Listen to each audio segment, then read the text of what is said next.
It's 9:30 a.m. So good morning, everybody. It's been quite a year, and unfortunately, we have been unable to host this event in person.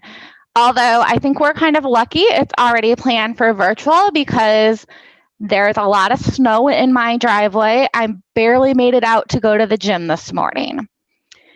So in the past, we've done this in person at the Capitol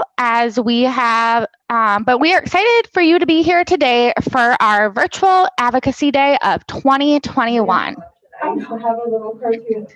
A few housekeeping notes.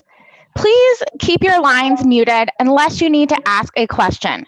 To keep our lines open, you may consider using the chat box feature to ask your question, and our moderator will be voicing the questions throughout the morning. Before we dive into the presentation, I want to introduce you to our Iowa Public Policy team.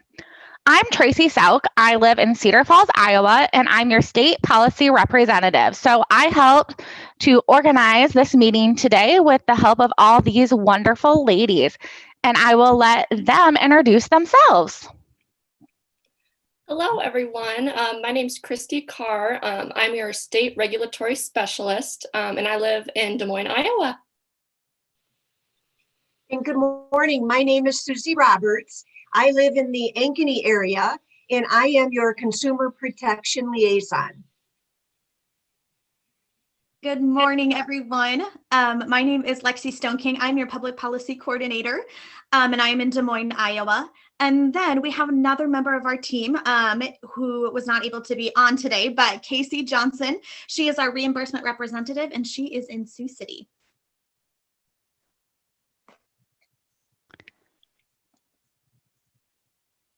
Okay, so next I wanted to take a chance to review what we have been up to.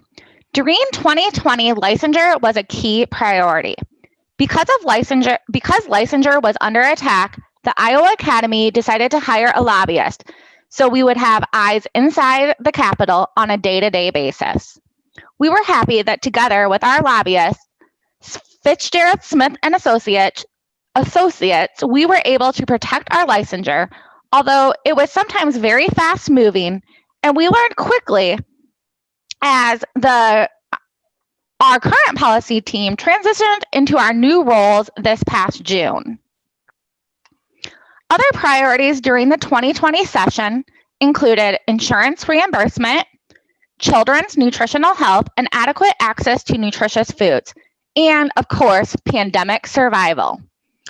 Our contract with Fitzgerald Smith and Associates ended beginning of summer, and we worked to budget a lobbyist for the 2021 session. After much thought and review, we selected to go with the LS2 group. They were able to meet our budget and will also provide defense lobbying, something Fitzgerald Smith and Associates were not able to provide within our budget. Licensure has again resurfaced already. We want all dietitians to be aware the purpose of licensure for any profession is to ensure that certain education and other qualifications are met, as well as licensed individuals will follow the profession's respective standards of professional practice. It comes down to licensure protects both the integrity of dietitians and the patients whom we serve to guarantee qualified, safe practices. So, as I have already mentioned,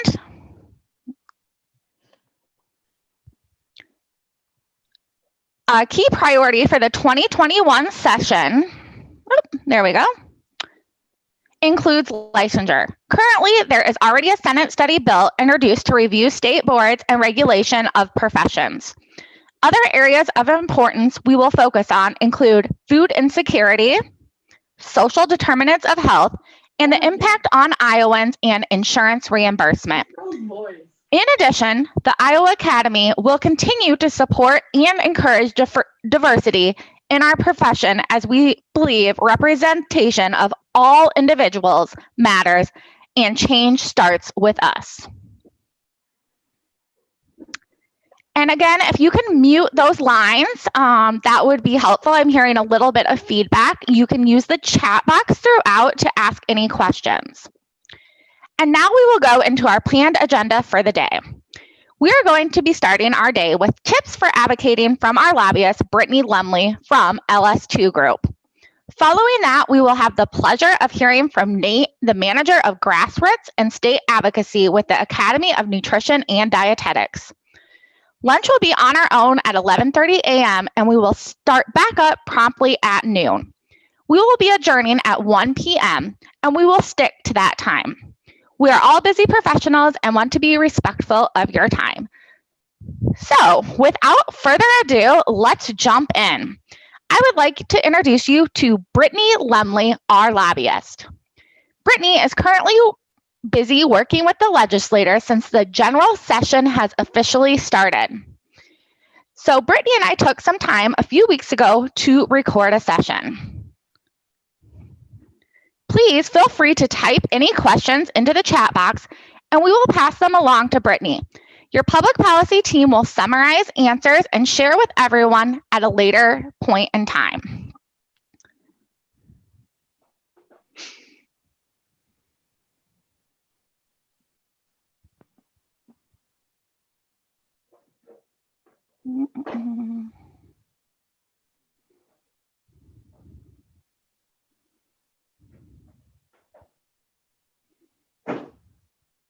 Okay, I'm going to start this video, so hopefully you will all be able to hear it and see. Well, hello, everybody. My name is Brittany Lumley, joining you virtually. I wish that we could all be together, but obviously we want to be safe, we want to be responsible, so this is the next best option.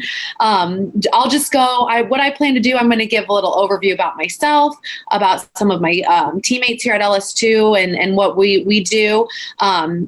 Just in a general sense, talk through what we're doing for you folks, give you some tips and tricks, and then we'll finish out by just doing some FAQs or Q&A, if you will. I want to start this video and I will end as well. If anybody has any questions or needs, would like me to elaborate or give some more information, please do not hesitate to reach out. My email is available through several members and I'm my phone number as well. So I'm happy to take any follow-up questions, comments, or clarifications as we go forward. So first of all, my name is Brittany Lumley. I am an attorney and I am a lobbyist for LS2 Group. We're based in Des Moines, Iowa. A little history of myself. I am a University of Iowa undergrad, Drake University Law School grad, and I am an attorney in good standing in both Missouri and Iowa. I had the privilege of taking the bar twice, but I also passed it twice. I have to give myself a little kudos there. I graduated law school in 2013 and immediately went up to the Hill in Des Moines to work for the state legislature as a research attorney for the Iowa House Republican Caucus staff. I was up there for four sessions, covered topics in the state government arena, which really hits on scope of practice.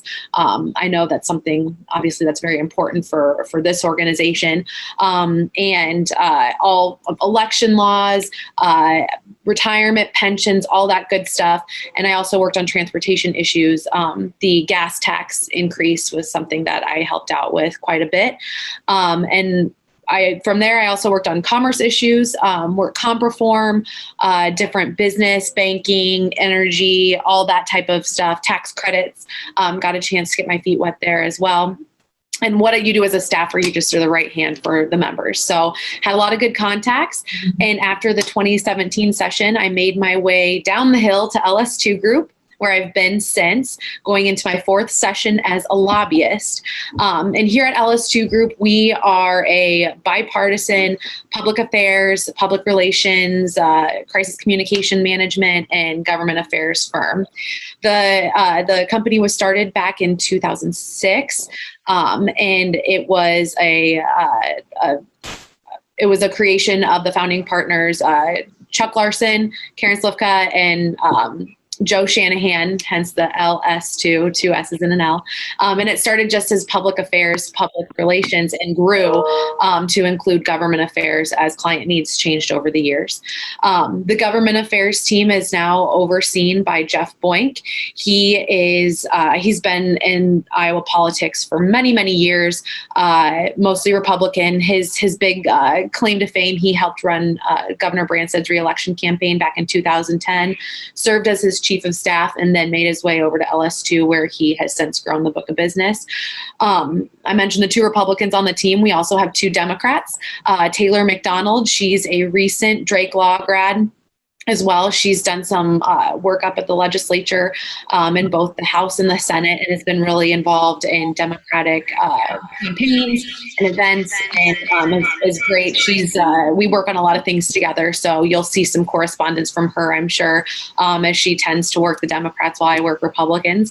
And the final member of the team is Charlotte Eby. She's been with LS2 Group for 10 years and was previously a journalist back back before. I mean, a lot of her stories you can't even find them online, not to date her, but she was the head journalist for Elite Enterprises. So she's been involved in politics for quite some time as well on the Democrat side. So that's a little bit about LS2 generally. We have clients ranging from healthcare folks to judicial to alcohol to education. We run the gambit, which I say that because that gives us a wide reach with legislators. We work with everyone on just about every committee. It's great for you all because we're a resource. If you have a question about someone who might not be dialed in the past, we likely have a relationship with them, and we pride ourselves on that. And we're excited to work for you. So what exactly are we going to be doing this session? Well, we're planning on being up there every day that the legislature is in session. I'll be honest, we're still piecing together exactly what the days are going to look like because the legislators are still trying to piece together what the days are going to look like. I know that there was a lot of discussion with the election outcome and Iowa remaining a solid Republican state in both the House and the Senate, that perhaps things would return to business as usual. Unfortunately, or not unfortunately, as much as I want to have normal days, there are going to be some COVID protocols in place. So we will of course communicate those with you, but as of right now, we're still figuring that out. However, we are going to plan on being up on the Hill. And we will be tracking legislation for you all that addresses, nutrition, any type of insurance. Telehealth, I know, is a big hot topic these days, and I think that we'll hear some discussion on that. And we'll be sending out weekly bill tracking to you all that shows, what the bill is, gives you a link to everything, so you can easily pull it up, where it is in the process of becoming law, and just some notes and anything that you all would like to know. So we'll be doing that along with sending out kind of a newsletter that gives an overview of, what's going on at the Capitol, what are the hot stories that you might hear about in the news. We'll give our spin on it as we're actually up there and hearing everything. And also just making sure you're up to speed on any bills that might come up that are very specific interest to you all. Our biggest priority this year is mostly defense with, the licensure discussion, making sure that dietitians remain, the dietitian profession remains a licensed profession in Iowa. So that is going to be our number one priority. And then just socializing you all, making sure you're meeting with some of the legislative leaders and key decision makers, maybe via Zoom or over the phone, to lay the groundwork for some further expansion into the dietitian realm and insurance and all of that. But this year will be definitely an exciting year, and we're really excited to work with you all. And that's during session. We'll always, outside of session, there's the administrative rules process. So helping, guide you through that. If you all have questions, if there are different rules that you want to work through or need to get in contact with the rules committee members and all of that, that's also something we'll be doing for you all. Outside of the dietitian realm or the academy realm, I do want to say there's a lot of, we do have clients that have questions on bills that they don't necessarily apply to, say the academy as a whole, but you've heard about something and you want to know, hey, what's this? Where's this coming from? What are the chances of it actually becoming law? And I'm happy to answer those questions too. Any emails, texts, whatever is easiest for you all is easiest for me. And I'll do my best without trying to pull the whole academy in case it's something that's truly personal. But it's something that I always like to throw out there because there are a lot of bills. You only hear about certain amounts of them either through us or through the news. So I want to make sure that you all are as well informed as you are comfortable. One of the big things that I always ask clients to do in this whole client lobby relationship, because as much as we love being up there and representing you all, we do ask a lot of clients as well, mostly being grassroots and networking with your local legislator. That's something that pays off huge dividends for us up on the Hill because, we are there to advocate for you all and we know the process and can be the experts in that field. But in terms of the importance of a dietitian's role and your importance as a constituent and a citizen of the state of Iowa, they want to hear from you all too. So what I've spoke about this in the past with different members of the academy, making sure that you reach out to your local representative and senator, have a coffee meeting with them, do a Zoom with them. That's one of the good things about, the electronics and technology is a lot of legislators are taking Zoom meetings, and happy to facilitate those meetings with you all. But it pays huge dividends, not only for the academy at the Hill, but also for you as a member and as a voter in the state of Iowa. So the biggest tips, it's the first meeting, I'm going to be honest, it's always a little awkward. It's just, there's a lot of, I understand that, Iowa has a citizen legislature, but you're sitting down with a politician. It can be a little overwhelming and intimidating. But I assure you, they are eager and willing and really want to hear about your perspective and truly get an expert's opinion on these topics, because most of them don't know. So my biggest thing is just reaching out, trying to schedule a meeting and sitting down and saying, hey, my name is, Brittany. I'm your constituent. First of all, congratulations on your election. Really excited to work with you. What are your priorities? What do you think is important to the state of Iowa? And kind of, just having a conversation, building what they see is important, and then trying to weave in the messaging about, dietitians and how essential the services are into their own mission statement. That's a good way to really establish a good rapport, breaks the ice. It's something that they want to hear, because we all want to hear that our priorities can align with more than just one person. So that's my what I always suggest is trying to build off of what a legislator already considers to be a priority, and just weaving that into the conversation. And then, just having a conversation. Hey, do you have any kids? What do you think of this? Oh, what I heard about this in the news, and I saw it on social media. What are your thoughts on, just about anything?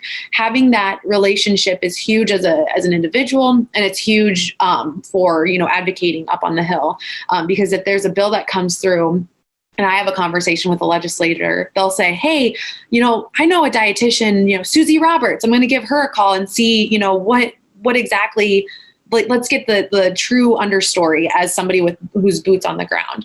So that's always, that's very important. It's truly, it's easy to do if you find when there's time, but it is something that it's very important for the academy, and also as an Iowa voter in this state. Brittany, yes. When you're talking about that, would you recommend, do you go to Find My Iowa Ledge and email them a request? What's the best way to do that? And then you said, look at their interest. Should we be researching a little about them beforehand, or just into it? No, and sorry, I didn't mean to cut you off. I think you can go to Find My Legislator, or you can shoot me an email. Hey, this is where I live. Who is my legislator? So there's multiple avenues to finding the person. Email, call. I mean, I tend to call people just to introduce myself and also say, hey, I'm a constituent. I wanted to grab a cup of coffee with you just to see what, just have a conversation. You certainly don't need to be have the encyclopedia of information. If you want to do a quick Google search, that's fine. But I say go into it as you are and say, hey, I'm here to learn about you, just like you're here to learn about me, because at the end of the day, you're two Iowans having a conversation. So, if there's anything that you might have heard, that's good to know. And if you want to ask me too, I don't want to ever put anything out there as completely state law in terms of a person's political views on something, but I'm happy to give some background info like, hey, they really hate this topic, so maybe steer clear from it. But otherwise, just sitting down and having a conversation, regardless of their status as politicians, they're just Iowans. They want to talk to you. So, I mean, going into it, even if there are no proposed bills, it's still to go in and just share, hey, I'm a dietitian. These are things that are important to me. These are things I feel licensure is important. I wish there was more coverage. So all those types of conversations are appropriate conversations Absolutely. to have. Yep. Also, go ahead. I was going to say on the licensing front, I would say, there was a large bill that was passed, with a lot of licensing reform. And this is, I know that you worked on it just based on the majorities in both caucuses right now. I mean, it's likely you'll be talking to a Republican, unless you're in Des Moines. But just to say, there was a large bill last year, and I want to, we were able to get some things in there, but just to give you a little bit more background, this is why we think licensure is important. I think that's very appropriate. And then, anything, just you can say, this is what we're seeking. What are your thoughts on this? And then go in from there. I'm kind of a lot of questions here, but you mentioned like a coffee. I'm wondering what the etiquette is. Should we offer to buy them a coffee? Is that something that you just show up and we each get our own, just for comfort levels? What's the best scenario when you walk into something like that? That's a really good question. And if you buy your own, that's fine. As Iowa is an interesting state when it comes to gifts. So none of you all are registered lobbyists, so you don't have to worry about the gift law. But a lot of times the legislator is used to going into coffee meetings and paying for their own coffee. So if you go and get your own, that's totally fine. You do not feel obligated to buy anything for a legislator, and I'm sure that they probably wouldn't accept it just to be proper. But it's if you buy your own and then just let the person go ahead and buy their own, they're used to it. So it's not that shouldn't, as uncomfortable as it could be, it's really something that they're used to. I'm used to sitting down to lunch with someone, and the first thing that a legislator says to the waiters, we're on separate tickets. We are not, she cannot pay me. Okay, that's fine. So they're used to it. Another question I had, how prepared, should we have handouts to leave them, or just a business card? If our work doesn't maybe support lobbying, is it appropriate to leave a business card with our work? What are kind of the etiquette guidelines there? I would say if it's for the first meeting, because the idea is to build a relationship here, not just not that I'm saying you need to have weekly or monthly meetings by any means, but for the first meeting, just having a conversation. You don't need to have anything prepared. I think that's something I think that they wouldn't expect you to. But I would just say maybe you can follow up with an email. I know that there are members, or that with the Academy, there are handouts. If you want to just email that afterwards, that's fine. In terms of leaving your business card, I guess that depends on your employer. I would say if you have a question, or if you feel at all like, ooh, this might be questionable, don't leave it. Or and then follow up with an email, because all of their info is public. And I have a lot of their cell phones too, and personal email accounts if you need that, or I can show you where to find that too. But if in doubt, just follow up with an email from your personal email and say, hey, it was great meeting with you. Just wanted to leave this with you for future reference, and looking forward to chatting again, to keep the door open. So that's my biggest thing, would be just a follow-up email with all of the info. No, that's great. And just so everybody knows, we have leave behind handouts on our website. So if anybody's ever wanting something, they can always contact us, because we do try to put something together. Mm-hmm. Okay, another question. Say we're talking with them and maybe they're pro getting rid of licensure. Mm-hmm. How do we, when it becomes a sticky situation with something they're not in agreement with, what are your tips for dealing with that and maybe trying to change it, but not creating an awkward environment? My with this licensure discussion, it's something that has been, occupational licensure is this huge umbrella, and people really they're not thinking of the health workers. I mean, you talk doctors and lawyers too, but they're often excluded from the conversation because they're health professionals. So when they talk about occupational licensure, I would make sure to dive into, just gonna say, well, when you say occupational licensure, what exactly do you mean? Are you talking about the hairdressers, the barbers, the plumbers, those folks versus the healthcare workers? Because there's a clear distinction. So I would just make sure that everyone's on the same page, that when we're talking occupational licensure for dietitians, we're not talking about, the stories you hear in Iowa that are popular are, people in prison who get this training for plumbing and HVAC and things like that. And then they get out of prison, yet they can't get a job because of the licensure laws. We're talking about dietitians working in the health industry, giving medical advice, much like a doctor does, just really distinguishing and highlighting the training that goes into a dietitian as being that of somebody who is helping a person's health, well-being, and overall life, versus the barriers to entry that are often brought up for some of the lower level licensure classes in Iowa. That sounded terrible. I don't mean to put things in a class system, but just there's a little bit of obviously a hierarchy in the discussion.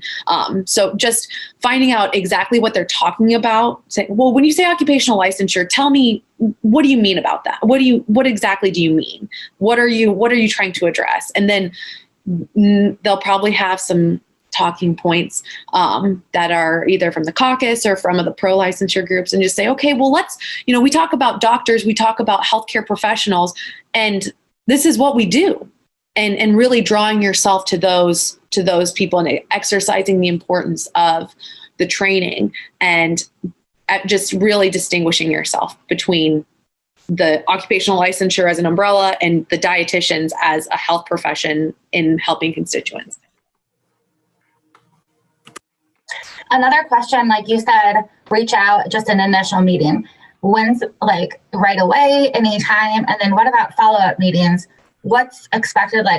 When should we be following up? Is follow-up necessary?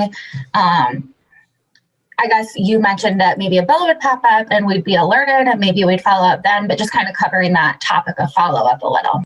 Yeah, I think, right now since we're going into session, a lot of the legislators that they're going to be up in the Capitol or doing legislative work Monday through Thursday. So it makes their time a little bit tougher. I'm sure they'd like to do Zoom meetings, but it's right now their schedules will be a little bit more, they'll just be a little tighter.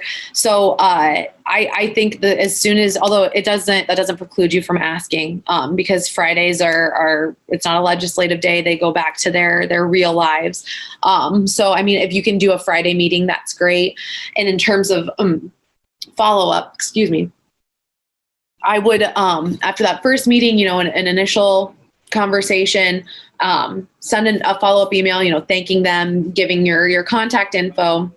And then if there's no bills really to reach out to them about, you could maybe wait until after session or during the summer and just say, hey, just wanted to follow up. We met a couple months ago. I just want to talk about, I appreciate you not advancing anything. And also, if there's something you liked that they passed during the legislative session, just say, it was great bill and really excited that you guys are continuing to do X, or why didn't this bill pass, or just having a conversation that has really nothing to do with the academy, but and everything to do with you as a person and the legislator as a legislator. That's always what I would recommend. You don't need to get in, like I said, you don't need to have weekly meetings. You don't need to have monthly meetings. It doesn't need to be, as a regimented, communication coffee meeting type thing. But just reaching out once, twice a year is huge. And so I would say, to answer your question, the sooner the better, absolutely. But knowing that we are going into session, it might be a little bit more difficult. And then following up after a couple of months, just to keep your name and face in front of the legislator is helpful.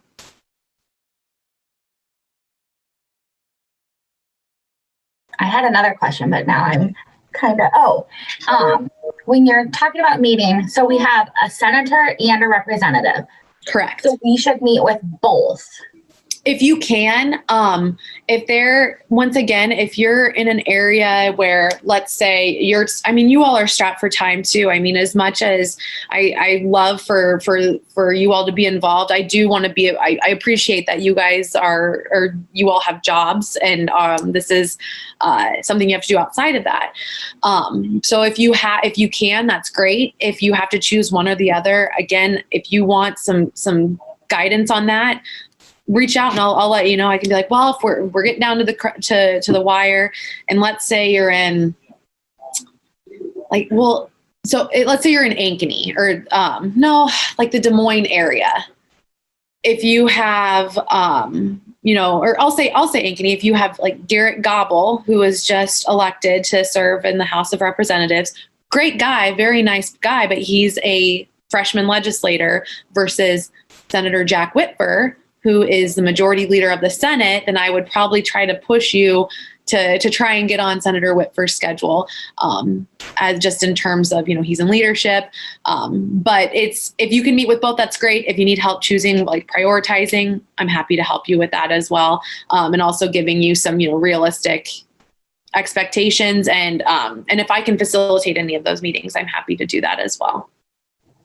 And another question, I'm sure a lot of dietitians wish there was increased insurance coverage. That's something we're always fighting about. Mm-hmm. There's not a bill out there currently, I don't believe. How did the bills become introduced? Is this a conversation we should still be having? What would you recommend around that topic? Because licensure, it's definitely something we want to talk about that's out there. But, some of those other areas that maybe aren't bills. Yeah. And this is insurance coverage is a tricky topic right now. We've talked about telehealth, and that's the number one topic of conversation with regards to, I'm going to just say, it's an insurance mandate. And we know that Republicans, typically aren't too excited about mandates. So in having those discussions, I think it's very proper for you to explain why it should be covered, the cost saving. There are no bills out there, but having a conversation does not mean that's something I would encourage you all to do, because it is something that's important, and it's something that a lot of people really don't understand. Unfortunately, you'll have the insurance companies just kind of wipe away the discussion without any type of background, and that's where you all come in with these conversations saying, well, this is honestly, it's covered in this scenario, this scenario, this scenario, and this is, it's costing this much money. So it's having those background, having that in your coffee meetings or any type of conversations.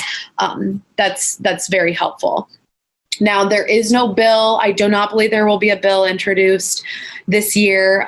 As I said, since we're focusing on licensure, but this is why part of the whole game plan is to introduce you all, get you acquainted with the folks that are decision makers, key decision makers, and knowing that they can rely on you all to give them the straight story.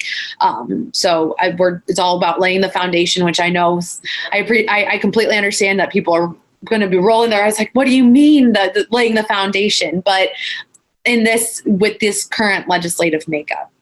Now, I was gonna go through this too, and kind of like some question Q&As too, if there's time left over. But so how a bill becomes a law is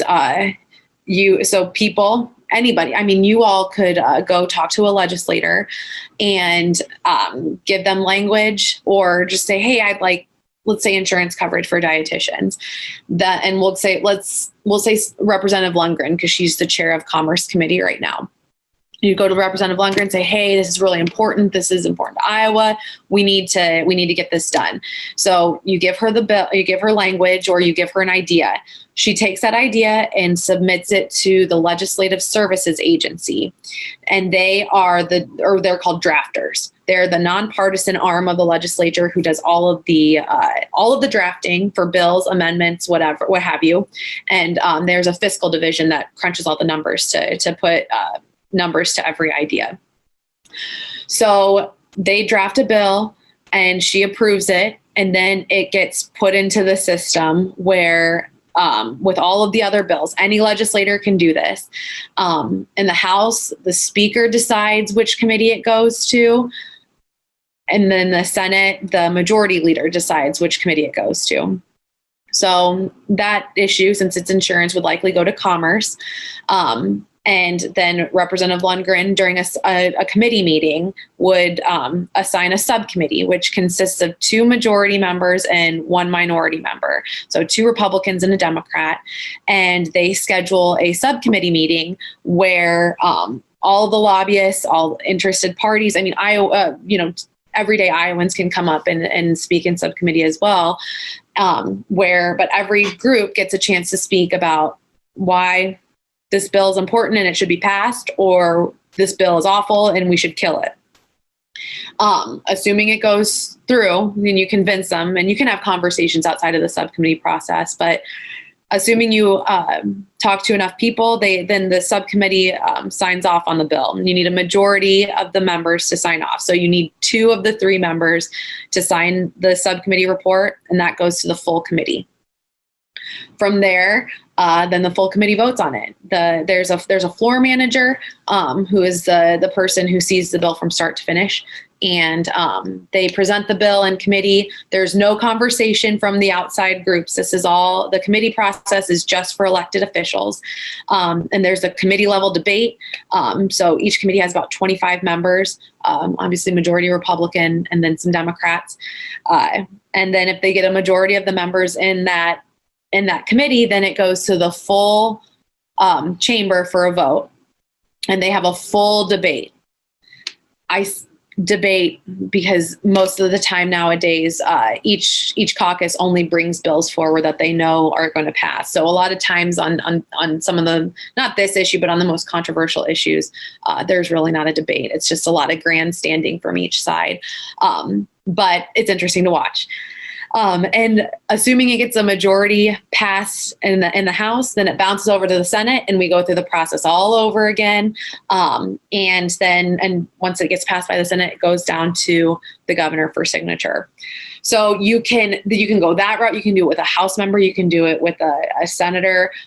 It doesn't matter. Just an elected official has an idea, introduces it, and it goes through the committee process. Now, that's with everything. There are exceptions. There are differences.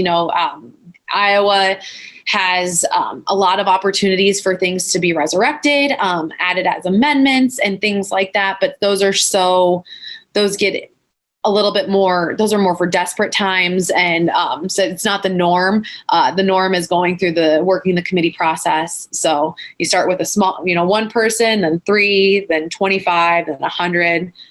Then, back again, 3 to maybe 15 to 50.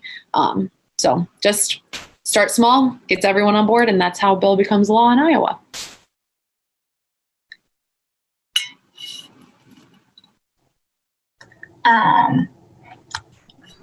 Another question, like as we were talking about it, any tips for just getting remembered or just those conversations? I think, we all have to give some grace in this arena, and I'm somebody who needs to do it as well with different people, because we meet a lot of people, and a legislator meets a lot of people, and they're so if they don't remember you right away the first time, don't take it personally. But I think the biggest thing is having a face-to-face meeting and then following up with an email thanking them, and a lot of times they will follow up with you too and say, thanks for your time today. And then just, establishing a relationship with them. Like I said, it doesn't need to be consistent every single day. Certainly I'm not having, daily meetings with every legislator, but just keeping the lines of communication open is the best way to be remembered. And the face-to-face is huge to start off with, because like I said, they hear from a lot of lobbyists, but they want to hear from you all. Last year, I know with licensure, I'm sure it'll be big this year. It sounded like being able to work and bend with the legislators a little bit can definitely be in our favor. Mm-hmm. So do you have any tips around that where, I guess you kind of covered it with establishing the difference in licensure, but I mean, just in general, do you think that's always a good thing to be open and negotiable? And I do personally. There are different, every lobbyist, every person conducts themselves differently, but I like to try and find, make a deal with other people. And of course, you all, the Academy, and your priorities, I answer to you all, but my whole thought processes, and when going through something as huge as licensure, is like, okay, well, let's see, what are they proposing? Is this really going to completely upend everything, or how can we take what they have and be a little bit proactive and give something like for them to chew on, up until I'm told I can't do that. So I try to work with people until I can't. And I know we've talked about, some of your members have had conversations already with their state representatives and senators, and they've already been, kind of noodling the idea of having, some proactive legislation in our back pocket to try and to, kind of flip the discussion over. So then it's not just us playing defense, but like, okay, we see what you're trying to do. What about this idea? So just the whole idea of working with someone is, I think it's the best received until someone tells me, Brittany, no, we're not going to take this. And then we just go into, all right, well, we're going to just kill this bill then. So trying to work into their messaging, and while also creating, setting up our own is huge. So that's, I feel like I kind of went around your question, but at the end of the day, I'll try and work with people until they don't want to work with me. I think the biggest takeaway for me too is I've met with mine before. I need to do it again. It's very intimidating the first time. Yeah. And as you do more, I guess I've kind of just realized they're just another person. Mm-hmm. They want to hear from us. Like you said, they're our constituents. Mm-hmm. So really, we shouldn't be so nervous. I liked that you said we don't need a lot of preparation first, just going in and talking about what we do. Because I think the scariest thing is that first meeting. Mm-hmm. Oh my gosh, what are we going to talk about? What are we going to do? Am I going to sound professional, or, it's just scary. It's really scary. And I think for me personally, because I've been doing this now for 4 years, went into my fourth session. And, that first year as I'm learning everything, I'm nervous too. And you've got to remember, this person is a farmer, or they work, they're a small business owner.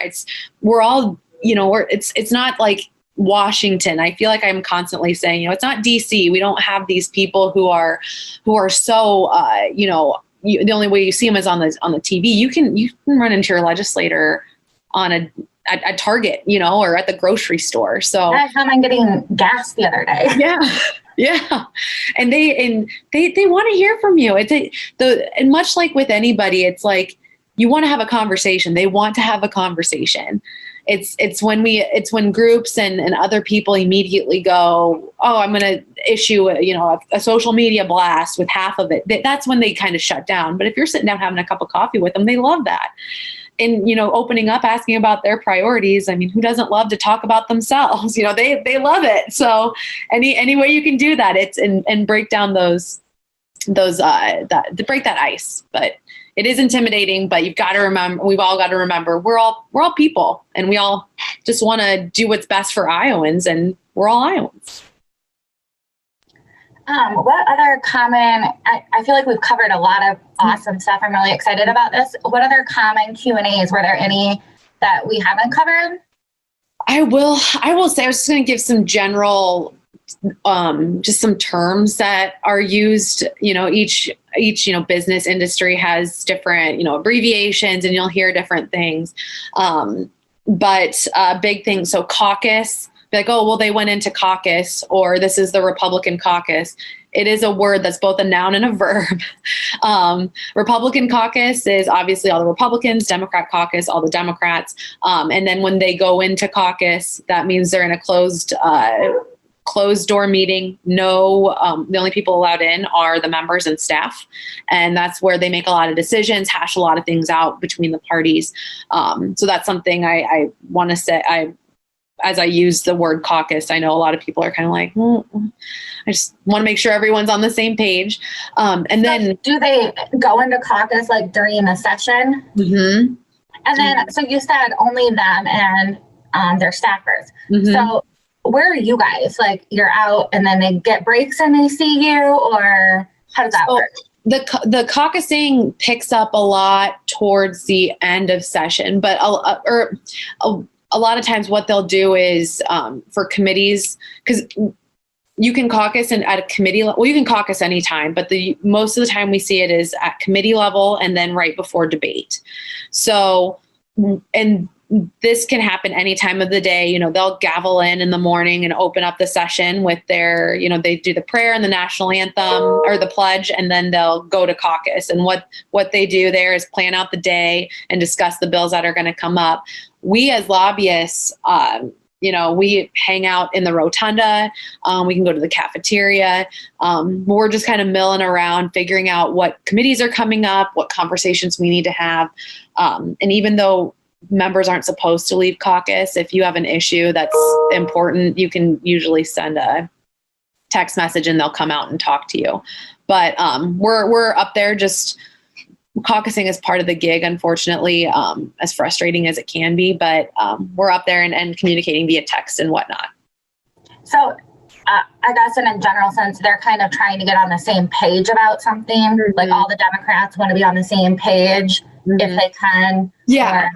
And I should mention, so they, most of the time, well, every time, Republicans, they've got the Senate Republicans, you got the Senate Democrats, House Republicans, House Democrats. So they don't all, so when I say Republicans, not all Republicans get together, I should say. So like House Republicans and Senate Republicans will caucus, mm-hmm. Democrat. And so, yeah, they plan the day, they talk about, some big bills that are coming up. And that's when really a caucus is when you have members, kind of, if there's a big bill coming up, that's when they can safely, express, I don't like this bill and here's why. And it can get intense. That's from my time on staff. I know that, but that's when they really hammer out decisions. And if a bill is too problematic, then they normally will, pull it from consideration. But yeah, it's a closed door meeting to discuss different bills, different ideas. At the end of session, budget stuff, what the appropriations bills are going to look like, things like that. But that's something that's, you all have, several of you have been able to participate in your day on the Hill. And a lot of times, your lobbyist or someone will try to set meetings up for you, and then someone will, the speaker, majority leader will say Republicans will caucus at 11 o'clock and in the state law library, and that kind of bumps your meeting, unfortunately. But it's just a part of the day that we deal with. So this year we are missing out on our advocacy day at the Hill because of COVID. Mm-hmm.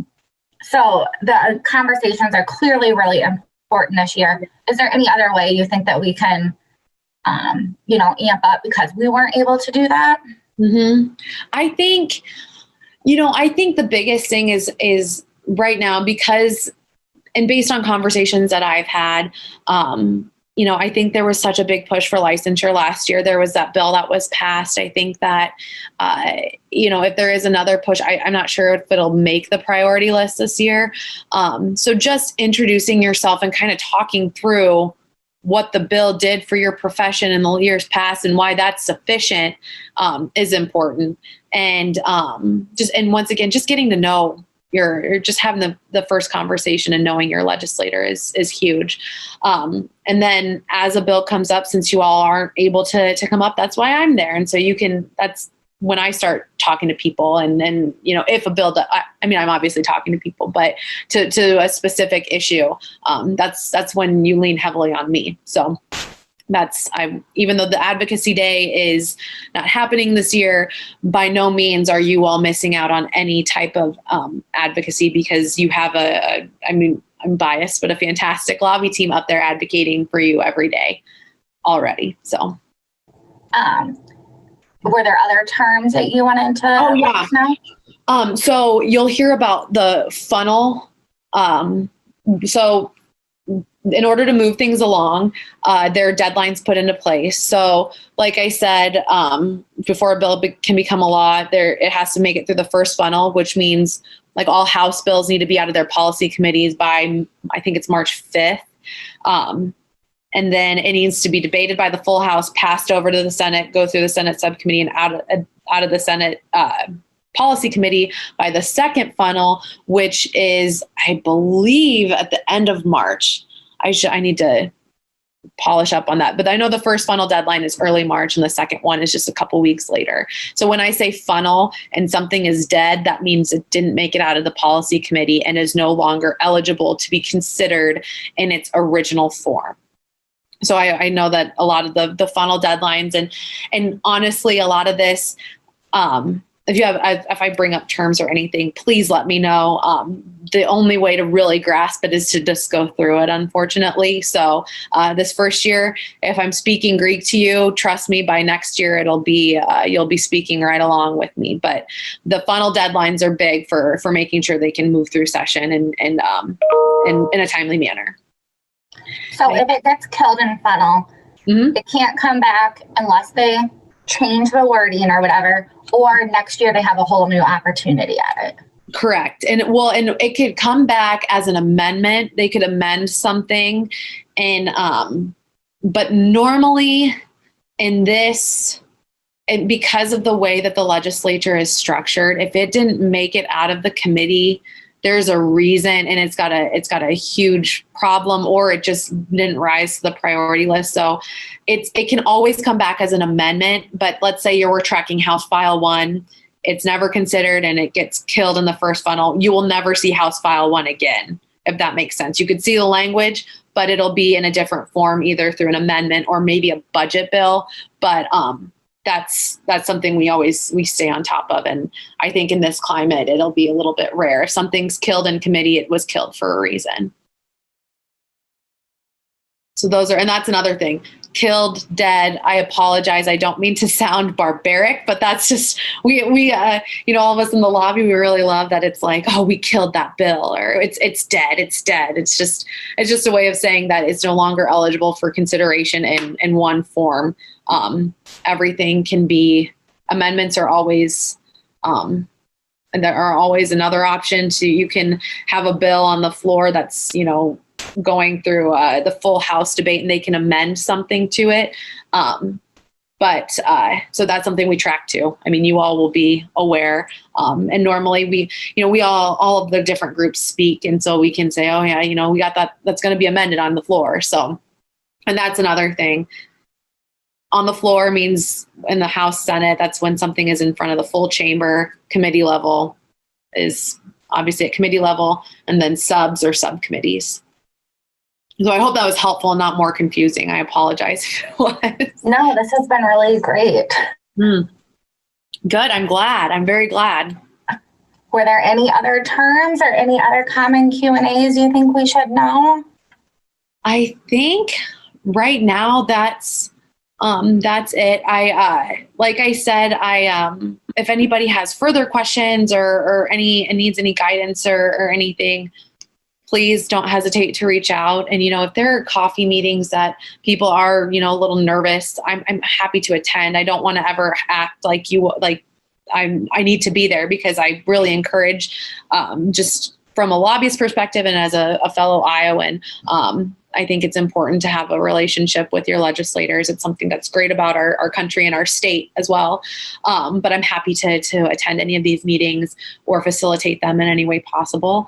And if you have questions or comments or anything, please let me know. And the only reason I won't respond is if I'm on, right away, is if I'm obviously busy, or if your email gets sent to spam or something. So, but otherwise, I'm happy to answer any questions or help out in any way that I can. And the public policy team too, that's what we're here for. Mm-hmm. So you guys, any of our members can reach out to us, ask us questions, mm-hmm. And we'll try to get back to you as speedy as we can. So.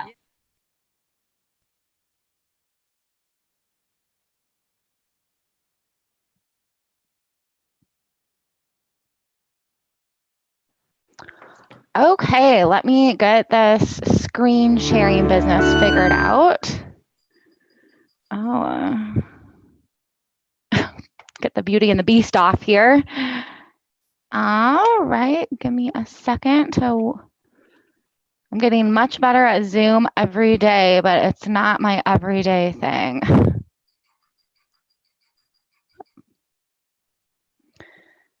So again, if anyone had any questions for Brittany, please go ahead and type them in the chat box, and we will plan to have her answer those, and we'll send those out in a post email. Or if anyone just has any general comments right now or things that they'd like to share, we can open it up we've got about 3 minutes, and then we'll have Nate on. So,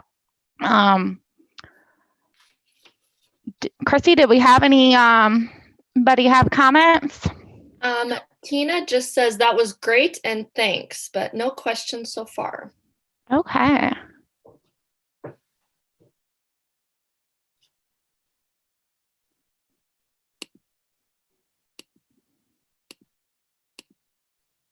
If I could just maybe make a comment, Tracy. Mm-hmm. So as you all know, the Iowa session is in progress right now. And so far, Brittany's been giving us weekly updates as far as if there's any bills that have anything nutrition or dietitian related. And so there are about 2 or 3 out there already. And so she is keeping us very well informed. And as Tracy mentioned at the very beginning of our session here, that already some bill information has been brought up regarding licensure as it pertains to professions in Iowa. It's not just targeting dietitians, but that is something that Brittany is definitely keeping her eyes peeled for us. And I feel really great knowing that the goals of what Iowa dietitians stand for, no matter what profession we individually are in, I feel really great that we have very proactive representation for us. And as Susie mentioned, when we receive those, we're reviewing them, and anything that we feel is really important and time intense, we will make sure to send out to you via an e-blast or on our Facebook page. We definitely are working hard to keep you guys all in the loop too of any important things we feel, without cluttering your inbox up too much.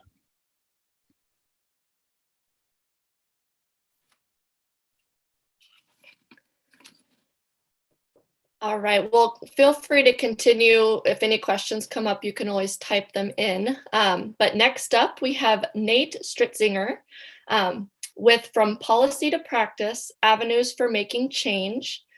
He is a grassroots advocacy professional at the Academy of Nutrition and Dietetics, dedicated to advancing the profession and improving our nation's health through policy and advocacy efforts. His experience spans federal and state levels of advocacy, from organizing congressional visits and fly-in days to working with state affiliates to push their policy agendas forward. Before joining the Academy in 2017, Mr. Stritzinger served as a Nutrition Policy Fellow at the Food Research and Action Center and a WIC Policy Researcher at the Carolina Population Center. He holds a master's degree in Public Health Nutrition from the University of North Carolina, Chapel Hill. So without further ado, take it away, Nate. Yeah, so to get started here, so really I just wanted to introduce myself first. So my name is Nate Stritzinger. I'm the manager of grassroots and state advocacy at the Academy, and I work with all of our 53 affiliates and 26 DPGs on important advocacy issues related to us at the federal level as well as state level. And I'm just here, excited to be with you today to share with you the importance that nutrition policy has on us and our profession. And I really hope that when this presentation is over, you'll have a better understanding whether you're new to nutrition policy, have just gotten your feet wet, or are a seasoned advocate. You just will have a better understanding of why policy matters so much and what you can do to advocate. Next slide. So the objectives for today are as follows. One is to understand the relationship between policy, advocacy, and advancement of the nutrition and dietetics profession. Number two is to identify current Academy federal and state level policy initiatives. And three is to learn how you can engage in grassroots advocacy efforts. Next slide. So this is me. I have no conflicts of interest to disclose today, and looking forward to sharing more of what I have to share with you today about advocacy. Next slide. So I was going to do a fun kind of polling feature, words kind of pop up in a word cloud here, but today, let's not do that given how technology is going. Instead, I'd just like you to kind of put in the chat box your answer to this question. So the question is, as a nutrition and dietetics professional, which issue is most important to you? One is payment and coverage of nutrition services. Two is telehealth. Three is licensure. Four is order writing privileges. Five is food access and food security. Six is obesity. Seven is health equity, and eight, something else. Type it in if there's something else that's really important to you that you think impacts the profession. So I'll just go ahead and give you a minute to go ahead and just type your answer in the chat box and Zoom there.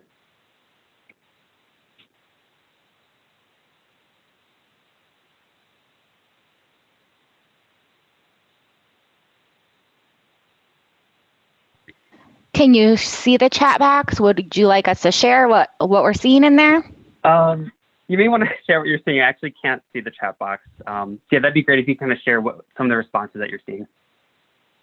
So we're getting obesity care, payment and coverage, health equity, another payment and coverage, lots of those, food access and food security, but majority is number one, it says here, and also access to care. Okay, awesome. Yeah, that's actually about sort of what I would expect. And I will say that all of these issues are important and relevant to our profession. They all impact us. I know just from recently talking with folks, telehealth and payment and coverage is always a hot topic for us. It's how we get paid, and a lot of these also relate to that. So when we think about licensure, that defines our scope of practice and what we're able to get payment and reimbursed for, and also who has access to care. Or order writing privileges, those are sometimes tied to that as well. So I think even obesity care, going back to that, yes, it's great that we can provide those services, but how are we getting paid for it? Is it something of value to us and to the communities that we serve? So I think all these are important issues that are also policy related and they have impacts, and we'll touch on each of these, at least in some capacity, throughout the presentation today. Next slide here. So every job in nutrition and dietetics is affected by public policy, like every job. So think about, where does the funding from your job come from? Do you work in a clinical setting? How is the hospital paying your salary? If you work in private practice research, how is it that you get paid? How do you, make money for yourself in that way? So in all areas of nutrition and dietetics professionals where we all work, the policies, laws, and regulations that we have determine how we can get paid. And licensure laws in our states in particular can impact our scope of practice. We see individual insurers through state Medicaid or Medicare can make determinations for what services are qualified, which can really limit or expand the ways you can get paid in our jobs. So when I think about this and how it impacts us, I think back to the first time that I attended public policy workshop, which is now called the Nutrition and Dietetics Advocacy Summit that the Academy puts on every year. That was back in 2014 when I first really put together why this policy is so important. So one of the main topics at that time, we were advocating for the reauthorization of the Older Americans Act, which includes important senior nutrition programs like congregate meal dining, home delivery meals like Meals on Wheels. And in this reauthorization, it was really important to advocate for these programs in particular, but especially the funding of those programs. Just because a program is reauthorized for approval doesn't necessarily mean it has the funds to operate, and also doesn't necessarily mean it's operating in the way that we want it to. So really from that experience, I learned that you really have to ask for what you want. You have to understand how we're impacted by policy and also how that relates to the funding and the money piece of it. If we're really not willing to step up and advocate, no one else is going to do it for us. So we really need to be able to be strong and do it ourselves. Next slide here. So I'm going to begin the main part of this presentation today by going over a federal policy update, then go into some more state issues, and then I'll follow up with how you can start getting involved as an advocate. So next slide here. Okay, so as you are all, I'm sure, aware, we are now preparing for new Congress, which is the 117th Congress. For us at the Academy, there's a lot of things that we've been working on at the federal level. A lot of them are around, the COVID relief packages in particular, just because that's been a hot topic. But another thing that we see is the reintroduction of the Mntx, and I'm going to go into detail about the Mntx in the next slides coming forward. But really, that bill would expand coverage of and access to MNT services under Medicare.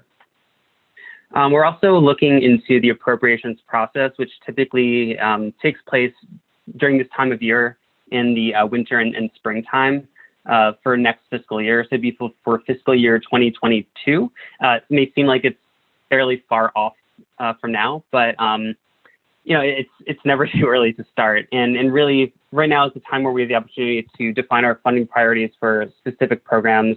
Like the Older Americans Act I was previously talking about, funding for CDC programs, NIH, all that kind of stuff. So, that's kind of where we're going from here, and some of the issues that I'll be talking about today. So I'm going to start off here with the Mnt Act. And before I get into the bill itself, I think it's really important to provide some background history on where we were, where we've gone, and then where we are today. So in 1965, the Medicare program was signed into law, which allowed Americans to receive much needed services that they needed. And this signing of the bill of Medicare, the program itself, really kicks off a decades-long effort by the Academy to expand Medicare's coverage to nutrition services for all appropriate diseases, disorders, and conditions. Next slide. So one of the first major milestones on the road to Medicare coverage was achieved when Congress introduced a provision in the Balanced Budget Act of 1997. And this provision required the Department of Health and Human Services to contract with the National Academy of Sciences, or formerly known as the Institute of Medicine, or IOM, to examine the benefits and costs associated with Medicare coverage for service like medical nutrition therapy. And so that same year, we as the Academy contracted with an outside group to look at the economic effects of nutrition services in the Medicare program. And from this was developed a report called the Estimated Costs and Savings of MNT, the Medicare population. And this report really formed the foundation for the basis of evidence that we have to show the effectiveness when it comes to cost savings, but also clinical effectiveness of MNT. Next slide.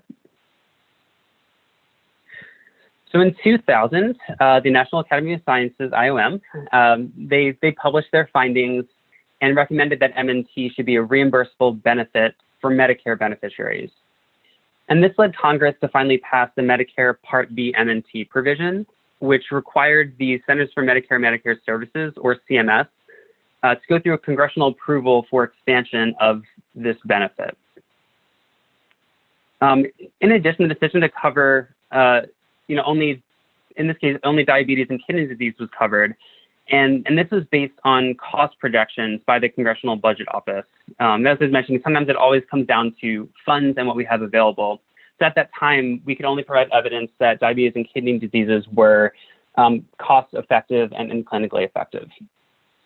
And to establish, the frequency of services offered and everything about the program, the CMS had to review the materials, dietary protocols that we developed. And, we found that the protocols indicated there was a need for at least 4 visits occurring on a quarterly basis that would complement a clinical care plan of the patient's physician. And so that's what we currently have at this time. Next slide. In 2002, this actually took effect. So in 2000, yes, it was made into law, but we know that laws often have a grace period before they actually are active. So it was January 1st, 2002 that it did go into effect. And so that is what we have today. So we see that the benefit is limited to patients with diabetes, renal disease, or also 3 years post-kidney transplant, which is kind of rare, but it's also included. It is contingent upon referral from a physician.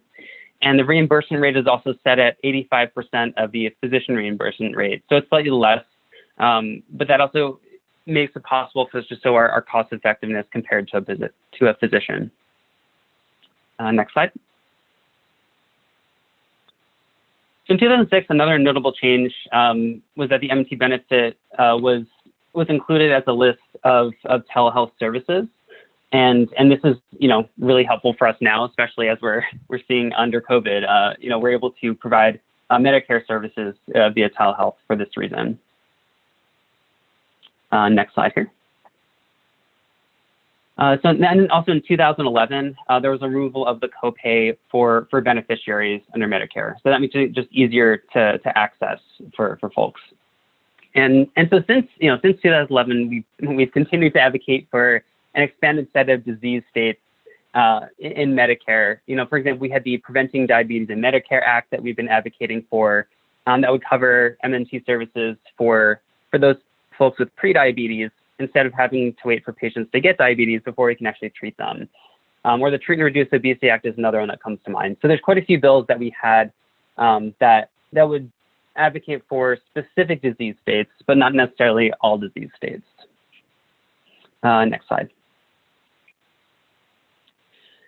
Now let's fast forward to 2021, and we see that there are still barriers to care for seniors that exist as MNT services have not been expanded, despite a lot of the evidence that we have available and the advocacy that we've been doing over the past many years.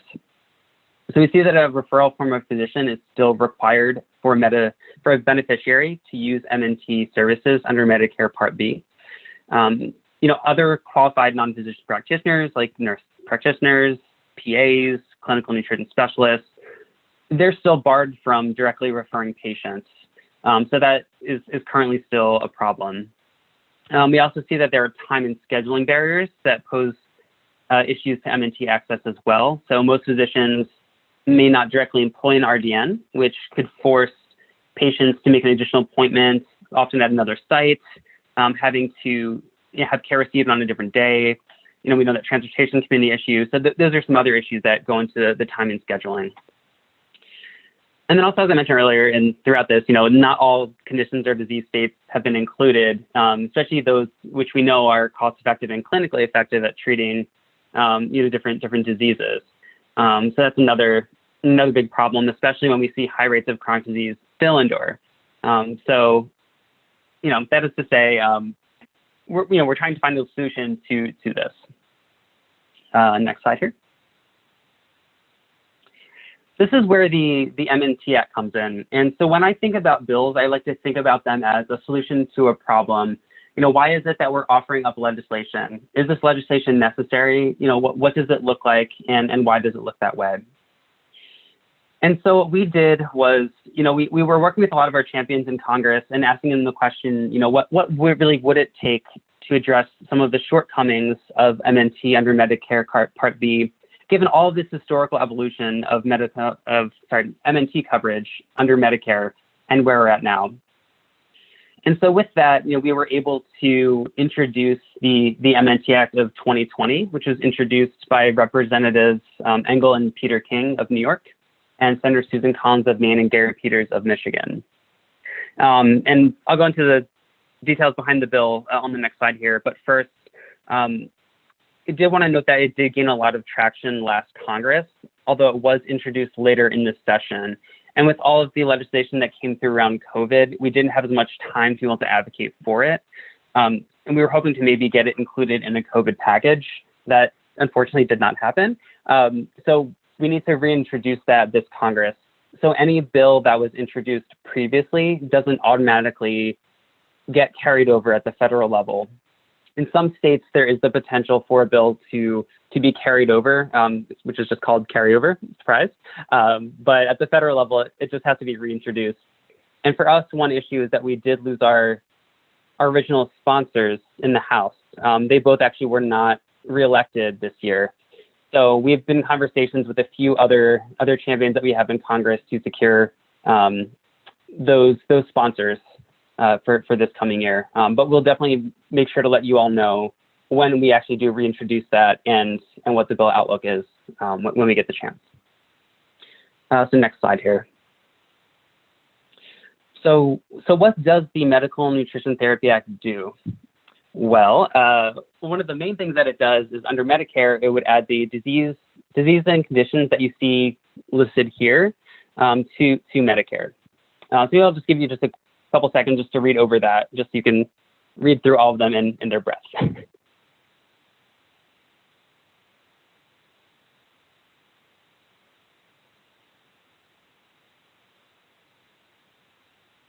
So this is quite a few new conditions, disorders, disease states, and also as a reminder, diabetes and renal disease are already covered. But in drafting the bill, we really tried to capture highly prevalent conditions that represent a range of specialty areas, and also importantly for which there's good evidence to support the effectiveness of MNT. In this case, particularly in members of the public who are 60 years of age or older, just given that this is Medicare. So those are the reasons why these were specifically included and for which we could justify their inclusion in this bill. Next slide. So that said, the Mnt Act also does allow the Secretary of Health to further expand the MNT benefit beyond those conditions listed on the previous slide. And this would apply to any condition for which MNT is deemed medically necessary or appropriate for prevention, management, or treatment.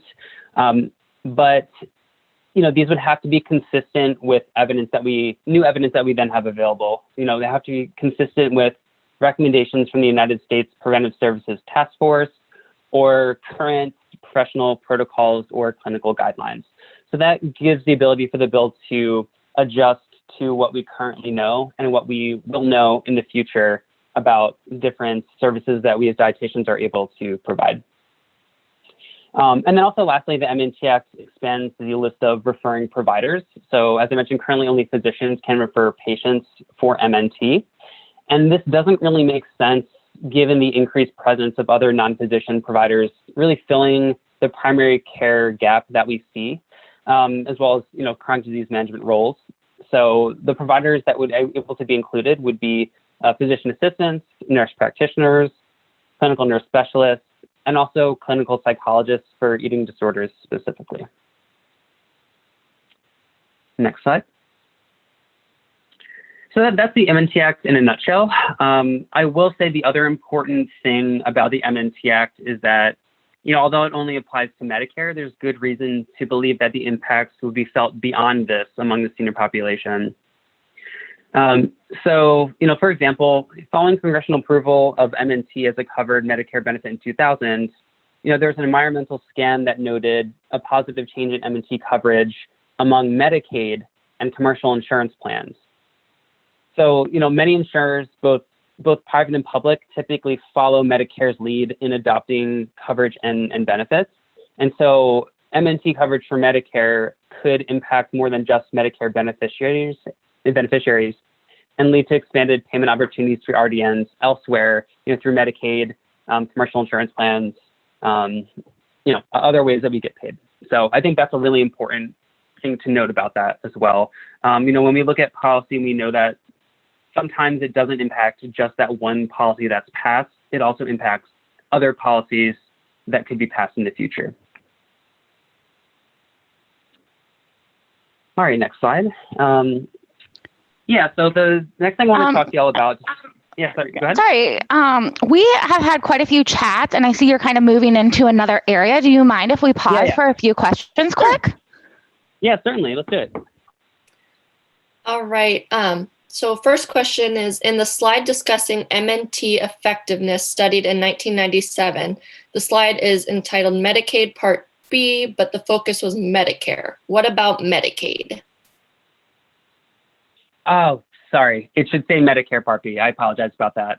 That was a typo. Yes, sorry, that should say Medicare Part B. Thank you for letting me know. All right. And then another question from Susie. She's asking if it really matters if Iowa RDs respond to and support the action alerts from the Academy. Yes, I would say that is really important, and I'll come back to that in a little bit. But yeah, action alerts are really important to us. One thing for the Mnt Act that we can do, for example, and I think it was actually one of our alerts that we had the most people respond to. I think we had over like 10,000 members take action. Something we can do with that, for example, we can go into an office and say like, hey, we had, in your congressional district, we had 100 dietitians take action on this. What are you going to do about this, right? Like your constituents care about this bill. And that really helps us to, bring our attention to it and help them know that it is something that does matter. It doesn't always translate to them immediately signing on to something, but it is another tool that we can use to advocate advocate for a specific issue. Thanks, Nate. Susie also just had a comment that Senator Chuck Grassley is very supportive of what RDs do. She had met him on a previous RD day in Washington, D.C. Oh, awesome. Yeah.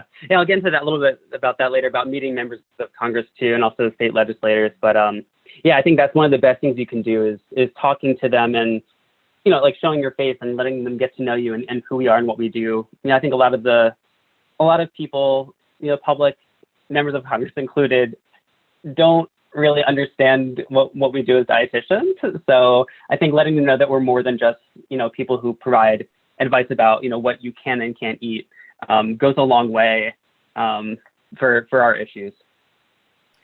And then one final question here. The ACA expanded insurance coverage for preventative services. I know RDs in other states that healthy diet counseling by RDs is covered by many private health insurance companies. Due to the ACA expansion, most insurance companies in Iowa do not have this preventative service covered. So how can we help? What can we do to help get this coverage with other insurance companies in Iowa? That's a good question. Also a complicated question. So with the ACA, what that does, and that, I'm sorry, I confused the Medicare and Medicaid there first. So Medicare being a federal program, Medicaid being a state-based program that receives federal funds, that's something you have to advocate for really at the state level. There's different ways you can go about doing it. One is just getting in front of the governor's office. Like that's one way to kind of jump the line if you're able to, and just have a conversation with them about it. Speaking to CMS at the state level is beneficial. Speaking to legislators, there's different ways you can do it, and sometimes it takes a multifaceted approach. There's not just like one way to do it, but something that is really important to all of you. We're happy to work with you all in the Iowa affiliate to work on that. We have a whole reimbursement team that I connect with that works on these state issues as well. So yeah, happy to connect on that too. Thank you. That's all the questions for now. Okay, great. Thanks. Yeah, cool. And thank you for letting me pause because I can't see the chat box, so I appreciate that here.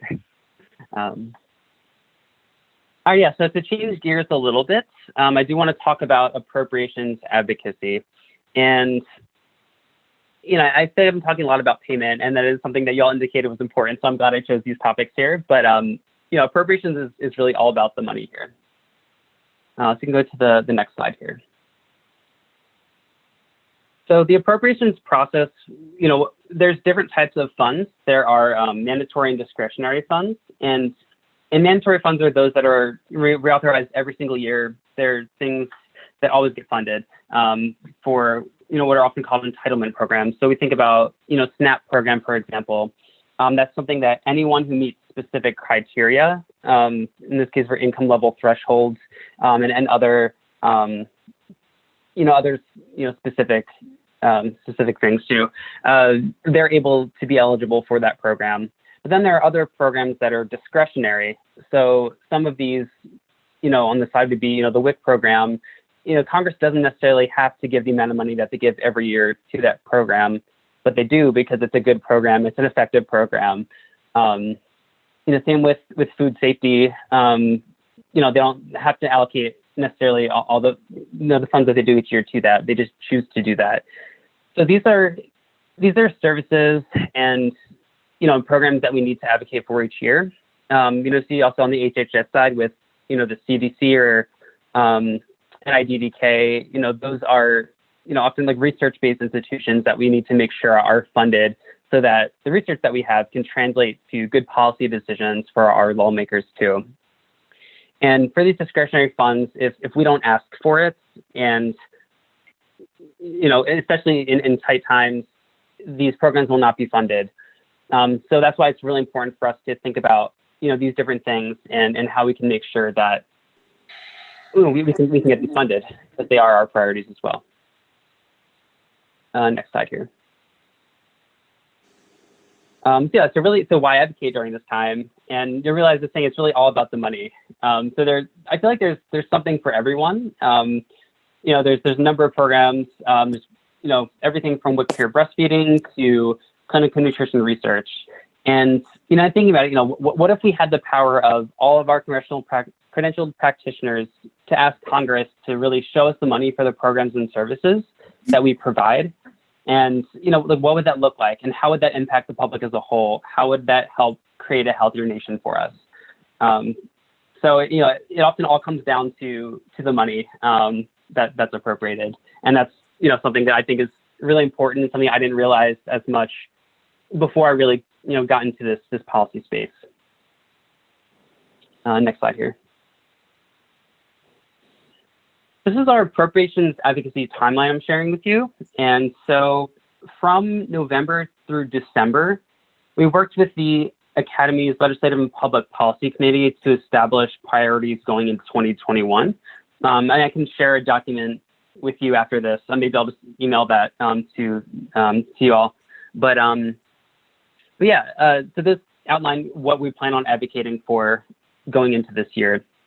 And so based off of that, you know, we try to figure out, you know, what do we need to move those issues forward.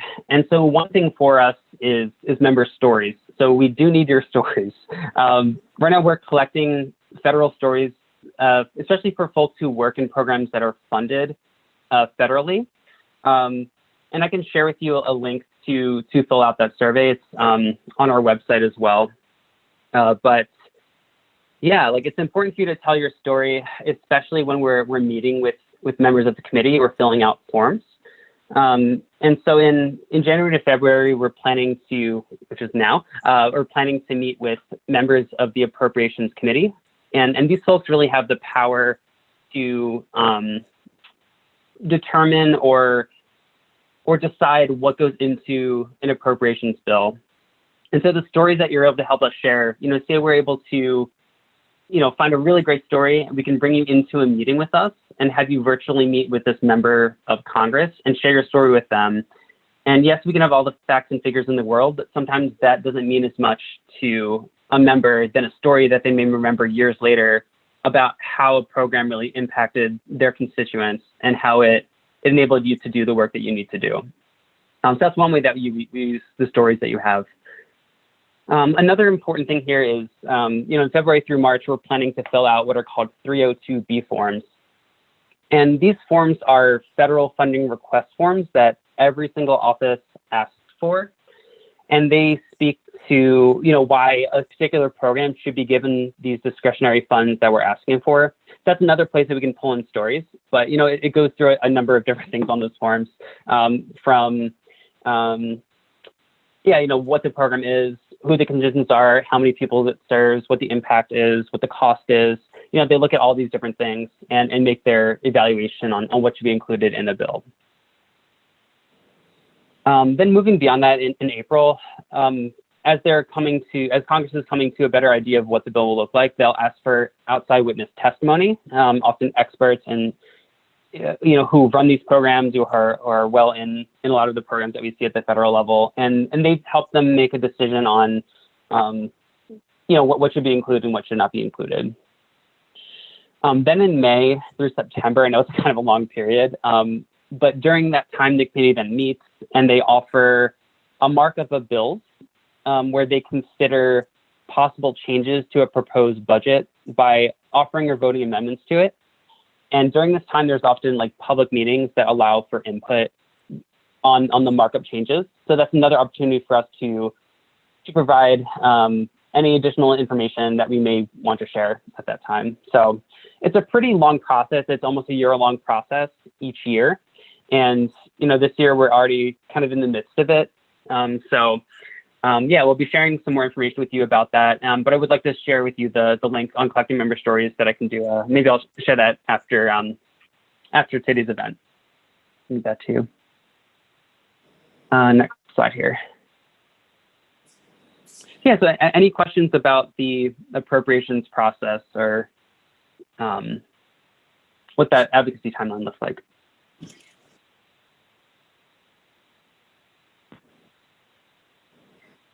I guess now I can't see the chat box. Are there any questions that came in? There's none in the chat. Okay, perfect. All right. So now we're going to shift gears a little bit from federal to state level. And, the one thing I really wanted to share or talk to you about today was, consumer protection and licensure issues, because I know that's something that your state is currently, that's something you'll currently be working on this session. Next slide here. Yeah, so to start, kind of as the basis for it, we see that people need reliable access to services and therapies from qualified practitioners that are safe, appropriate for different disease states, health conditions, and complex dietary requirements in many cases. We have seen in some instances that there are substandard practices that unqualified practitioners may provide, especially in some states that may not have strong licensure laws, which can be a problem. So for this reason, many professions are regulated at the state level to help protect the public from harm. From doctors to dietitians to, there's also other professions like lawyers. Many professions have regulation. And for us, I would say this typically falls under two different areas. So there's the licensure of the practice of dietetics, which is also called practice exclusivity, or title protection, which is just be, ourselves calling ourselves like registered dietitian or having an RD credential. So broadly, there are about 45 states plus DC and Puerto Rico that regulate the dietetics profession in some capacity. The wording of this varies state to state, but often includes education, experience, examination requirements that permit someone to be licensed or hold a specific title. So in the 27 states here in red have practice exclusivity, meaning that they license both the practice and also the title of registered dietitians. And this is the most encompassing form of professional regulation, as it would require someone to be licensed to provide like MNT or something within our scope of practice. So Iowa is currently one of the states, but there have been some issues that have come up in the existing language of the statute, and there have been challenges to it that may give us the opportunity to strengthen what already exists today. The states in green have title protection only, so they're saying that we just protect the title of licensed dietitian or could be licensed dietitian nutritionist. There's various titles that are protected here, but even though a title may be protected, it doesn't prevent someone from practicing MNT, for example, if they call themselves another name. So if someone calls themselves like a holistic health practitioner or something like that, they could still provide MNT to a person in those green states, even if they may not have the training, the qualifications that I would think would be necessary for someone to be able to do that. So those are the main types of states. There are also a couple odd states with title protection without formal regulation, which are those orange ones, and 2 states that have no form of licensure or practice or title protection. Next slide. So in looking at this map here, we have developed a national licensure strategy that really grew out of the recognition that we have a lot of these well-funded opponents who are really trying to roll back or oppose the licensure laws that we currently have. And so by working on the strategy nationally, we've developed a consistent set of standards that helps us facilitate like interstate cooperation, working across state lines based on the way that laws are worded and enacted. And one of really essential component is the partnership that we have at the national level and at the affiliate level, with you all in particular, this year, as we want to really be able to harness the power that you all can bring to advocate for stronger licensure laws in the state. So when these challenges arise, we can strengthen them, we can update them, we can modernize them, and we can recognize that, what we can do to bring them in line with our times, whether it's allowing our practitioners to work at the height of their scope of practice, like through the authorization of offering therapeutic diets to patients, or ensuring that we have educational standards that may be consistent with what we have at the academy level. We do realize that, of course, there are still some issues, so we're really trying to work to solve tomorrow's problems today, whether, as I mentioned, it's with scope of practice or telehealth issues or reciprocity. All these can be tied up within a licensure laws in some capacity. Next slide here. So here's just a brief overview this year of some of the challenges or state initiatives that have come up.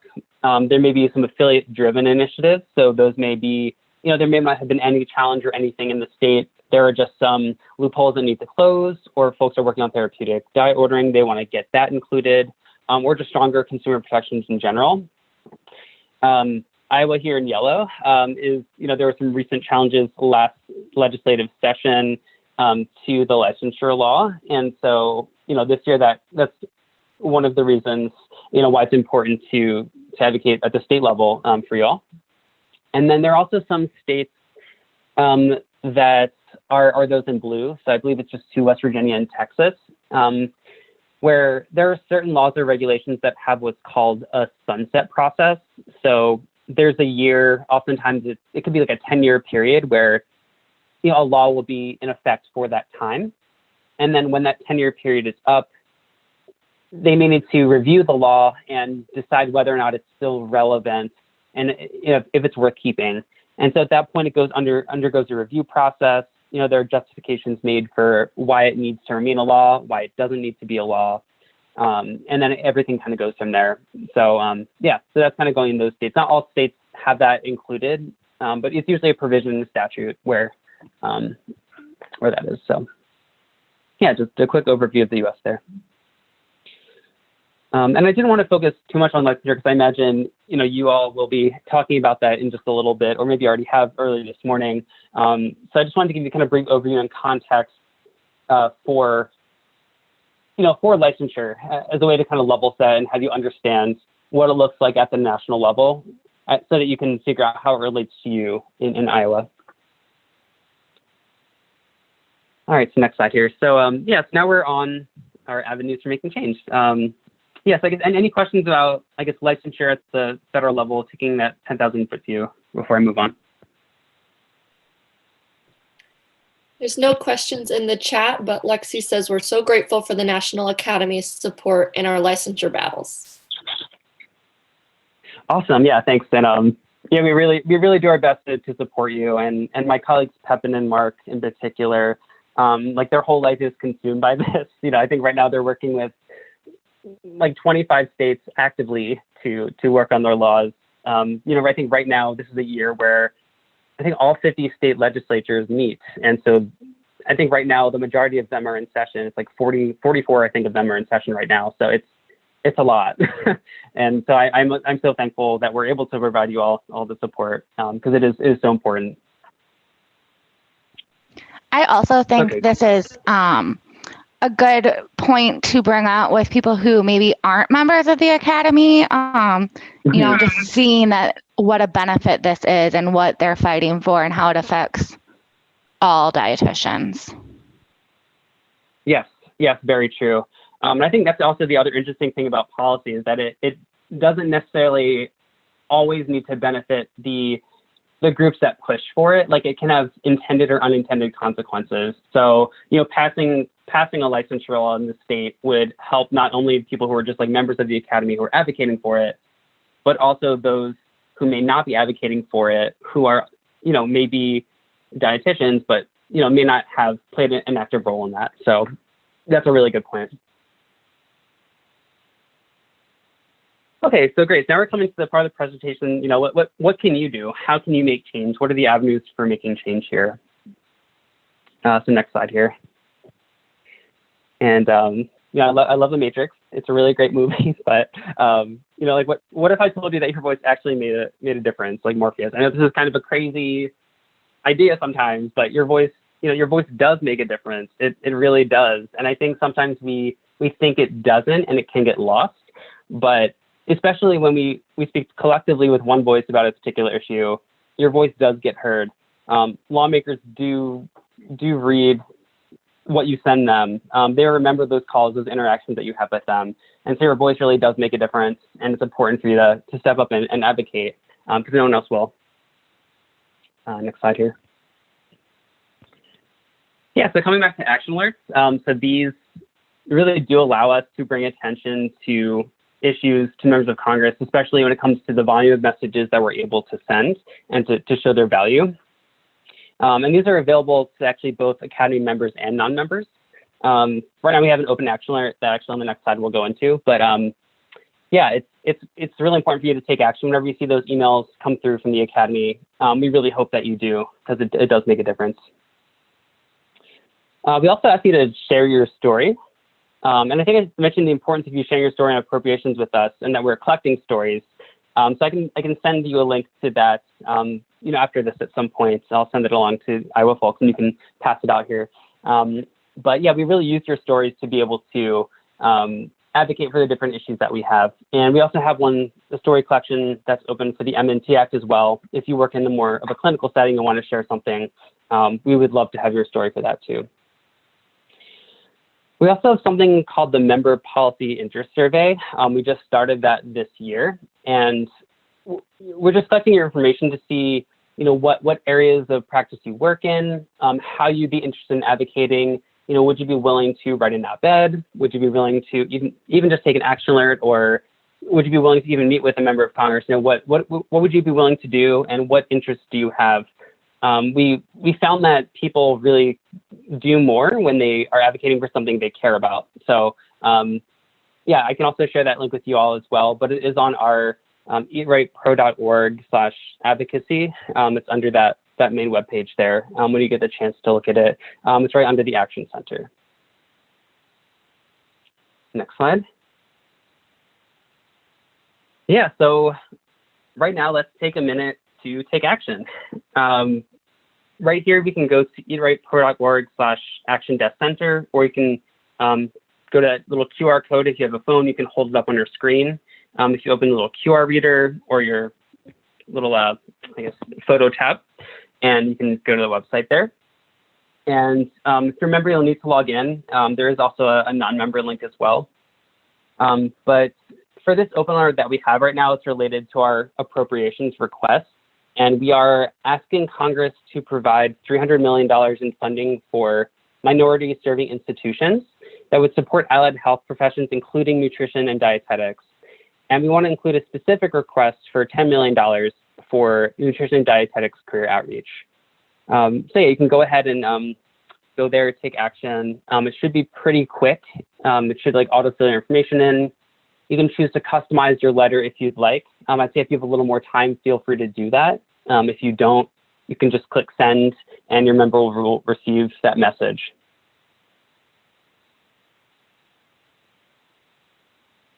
All right, next slide here. Yeah, so then there are other ways to get involved as well. So one thing which is great that you're already doing today, but it's to learn the policy issues. It's important to, just like learn and kind of inside and out what the issue is. On our website, we have issue briefs and leave behinds for the different bills that we advocate for, which is a really great resource for you. Just kind of goes over the down and dirty about the different bills that you may need to just become aware with if you're planning to advocate for them. You also want to get to know your elected officials. So, first, who are they? Who are they at the federal level, state and local level? I know in signing up for this event, there was a link for you to find out who your local legislators are, and I hope you're able to find them. But you'll really want to learn about, what issues do they care about most? What committees do they serve on? How have they voted on bills previously? And you can also look on their websites if they have one, or look for news articles that can also give insight into who they may be as a person. Do they have a family? Do they have any members who have like a chronic disease condition? Things like that. What school did they go to? Did they go to a school that you went to? That can be something that's helpful to you as you're getting to know them. And then you want to meet with your elected officials, ideally. Right now we had an initiative at the state level to meet with newly elected officials, as it's important to introduce yourselves to new people. But I think it's always important to meet with elected officials, and especially right now when it comes to working on licensure law at the state level. I think they need to hear from you all, particularly as constituents, about why something matters to you. Next slide here. So in connecting with your legislators, I'm sure that your lobbyists can help with this too, and your policy team is like more than able to assist you with this too, and they may be able to help organize this for you. But you want to schedule a meeting request first. So oftentimes there can be a scheduler in the office or someone who helps to filter through the different meeting requests. There could be a form that you fill out. And then in kind of thinking about the meeting, you want to prepare for it. So you want to do your homework on the issue. You want to know it and be as prepared as you can for going into that meeting. Create some talking points that kind of help guide you through the meeting that also have a specific ask. So what are you actually asking the legislator to do? Like, yes, you're talking about an issue, but why should they care about it? And what can they do to help you? You also want to have a leave behind oftentimes that gives them a little bit more information. These meetings are typically pretty short. They could be like a half hour, in length, even shorter sometimes. So just having another, piece of paper with information, or in this case, virtual email, you can send it to them in advance. Sometimes I like to call them read aheads instead of leave behinds. That way, the people you're meeting with have a better idea of what you're talking about when you go to meet with them. So that's something you can do as you prepare for the meetings. You can send them something so that they know what you'll be talking about in particular. Next slide. So when you're meeting with your legislators, whether it's a local legislator, all the way up to your U.S. senator, I think a lot of people really get scared, for the first time to meet with them. And I know for me, when I was, for the first time, I was mentioning my public policy workshop experience at the beginning of this presentation, I was so nervous. I was like, oh my gosh, like, I don't know what to say to them. Like, I'm not going to be sure what to do. But really, it's just a conversation. You're just talking to them about what you want. It's nothing that's too scary. That's all it is. It's just a conversation. And you really want to introduce yourself, highlight your constituency, noting that you're a member of, you're someone who potentially could have voted for them. you want to keep everything very concise, keep it easy to understand, keep it short. You want to have some facts and figures, but you also want to have stories that illustrate your point. I think for some issues, it can be 20 times more effective to tell a story than it is just to provide a fact or a figure. So tell your story and make sure that you emphasize why and how that story illustrates your point. And then lastly, clearly illustrate your ask in the meeting. So what is it you want that legislator for you? What do you want them to do for you? Next slide. And then for follow-ups, you want to continue the conversation. So you want to build on your relationships. You don't want it to be a one and done kind of thing. Maybe, a month or two from the time you meet them, you can just send a quick letter to them about, hey, just wanted to check in with you. Here's an article on the latest about X, Y, and Z. Send them something, or or to meet with them and thank them for something that they've done. Legislators love being thanked for things, so that's always great. You can do that, and also remember, practice makes perfect. You may not get this perfect the first time around, but after meeting with folks time after time, you'll get a better idea of what the process looks like, how to speak to people, what they're receptive to, and what they may not be as receptive to. We know that the Democratic and Republican lawmakers are very different when it comes to how we frame things. Even if there have been actually a few studies where, you may have the same exact bill, but how it's talked about would alter how someone would decide to vote on it. So anyway, there's many things you can do to get better at it, but it does take a little bit of time. So, don't get too hung up on that.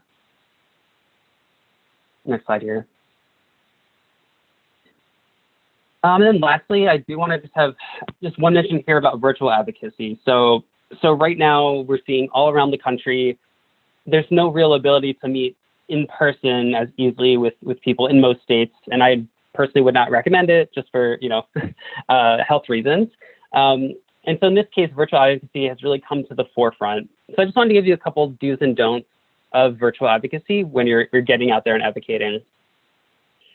So first is, just being sensitive to the reality of the situation that we're living in. You want to be flexible. So do be flexible to the struggles that we have, that we, just understand where we're all at during this time. Do keep the meetings short.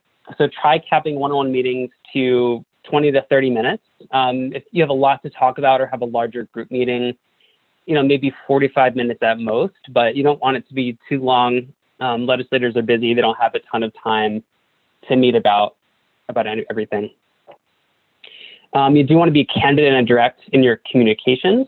It can be difficult, especially virtually, to detect any subtle nuances or body language in that environment, as it can be in person. So you want to just be very candid, very direct with how you're communicating with someone. You do also want to prioritize your relationship building. So be purposeful in your outreach. You may be surprised by people's responses sometimes. I think people are kind of yearning for connection during this time. So reach out during this time. So then for the don'ts, so don't rely exclusively on email. Inboxes are already flooded. Your message could get lost in the mix. Find other ways to communicate. So that could be a phone call. You could send a short video, blog series, social media. That's another way to complement emails right now. But sending just an email about an issue may not always get through. So just consider other ways. Another thing is don't use video for every meeting. So here I am, case in point. Sometimes a simple video call can be, voice call can work well. Also, in some cases, it could be preferred way that your legislator wants to speak to you. As we've seen, there can be technical glitches or there can be internet issues. So yes, don't use video for every call. We also do know about Zoom fatigue. It is real. Everyone is on meetings all day. So sometimes a phone call is just as good. Don't have too many people at each meeting. So you do want to cap meetings to a handful of people who can really speak to a specific subject, often from different perspectives. And you want to keep the conversation going in that capacity. With too many people, it can just get a little bit overwhelming and just not enough time for you to actually explain the issue to your legislators. And then lastly, don't focus only on business. You want to make your conversations personal and relatable, especially during this time. So yeah, think about how you can connect with them. As was mentioned, what school did they go to? Did you go to their school? Do you have a family that you can relate to? That's a great way to kind of break the ice in a conversation initially too. So next slide. Yeah, so to recap, every job in nutrition and dietetics is impacted by food and nutrition policy. I hope you've seen that kind of as we're going through this about how these different, federal and state laws have, that I've shared with you, kind of impact what we do. We talked about the Mnt Act, which expands coverage and payment and opportunities for the RDNs, and which we're looking to introduce this coming year again.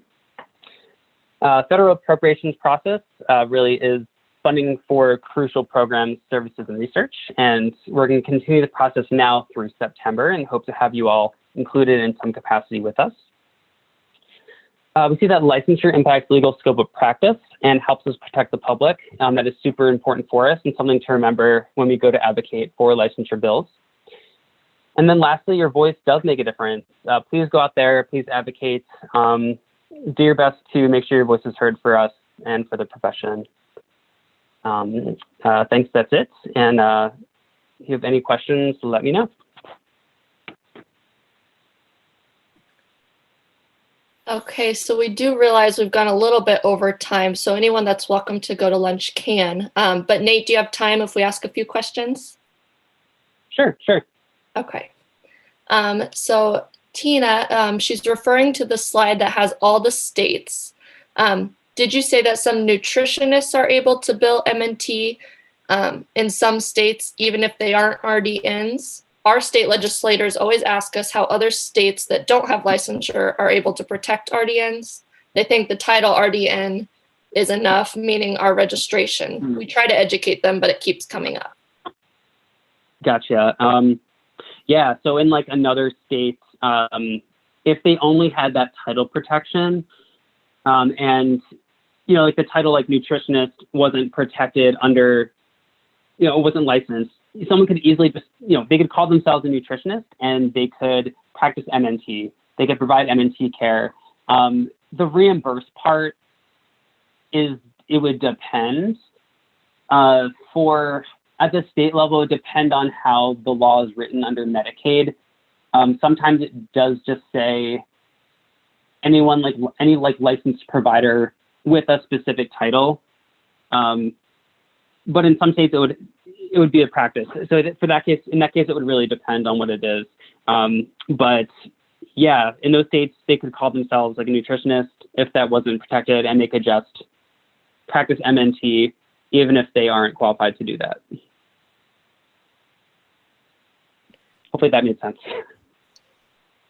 All right, we have another question. Is there a way to establish dietitians as recognized providers on the list of Medicare services?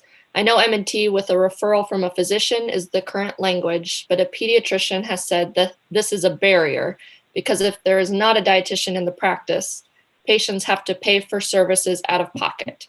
When the recognized providers were established in Iowa Medicaid, they used a list provided to them that was not created at the state level. Yep. And that's something that we're really trying to do. So I think we already are recognized as providers under Medicare, but only for specific services. So that's interesting. I would want to know more about like what list they had, like what they went off of for Medicaid in Iowa. But yeah, I mean, I think because like there is licensure, you could potentially look at the law and how they define what a qualified provider would be and make the argument that dietitians should be added to that list if they're not currently already on there. So yeah, that is an avenue that would be beneficial to explore, I think.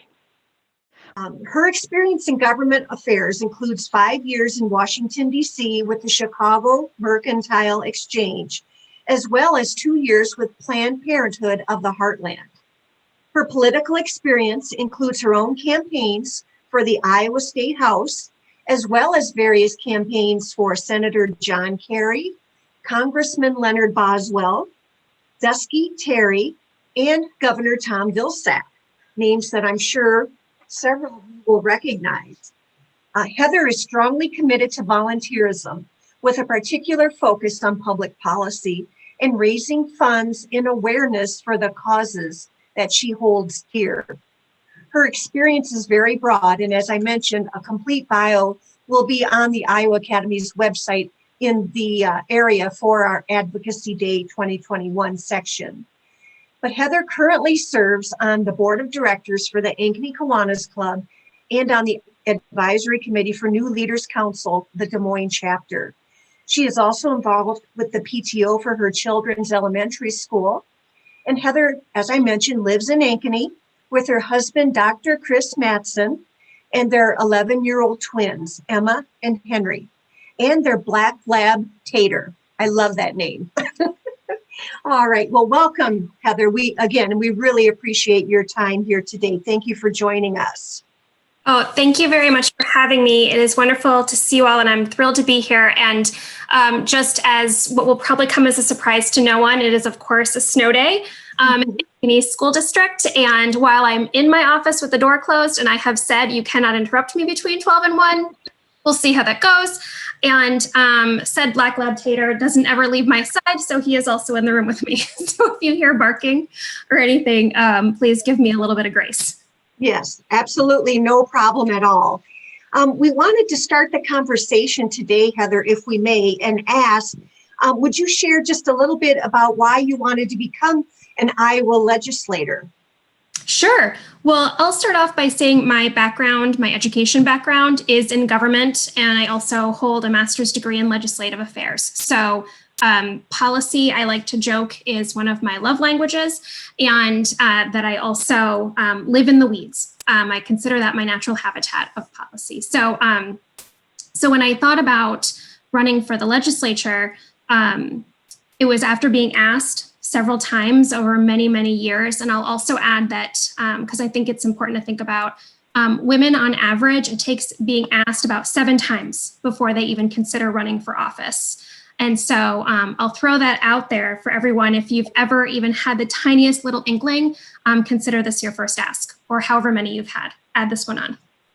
So I decided to run in the end because I really felt like I wanted a legislator who was more committed to very active engagement with his constituents. And while I liked our then representative very much personally, I felt like he wasn't really representing me very well, or many of my neighbors, in the votes that he was taking. And I thought, I can do this better. And so I decided to run. But that was really what propelled me into the legislature. Interesting. So before you and I met, Heather, did you know very much about what dietitians do in general, or what aspect of services that we provide? Sure. I mean, honestly, no. And I think that really goes to kind of the broadness too of what happens in the legislature. And it's really hard for legislators to have a really good understanding of so many different issues. And I think that, like a lot of people, if you haven't had the opportunity to utilize the services of a registered dietitian, then you may not know all the ins and outs of the profession. Mm-hmm. Yes. How do you have any suggestions to help the common everyday dietitian in Northwest or Southeast Iowa? What would you suggest that we think about as we either make that call or send that email to our legislator? How should we best prepare? And from your legislator's side of things, what do you want to know? What would be helpful for you to have or to know from that dietitian?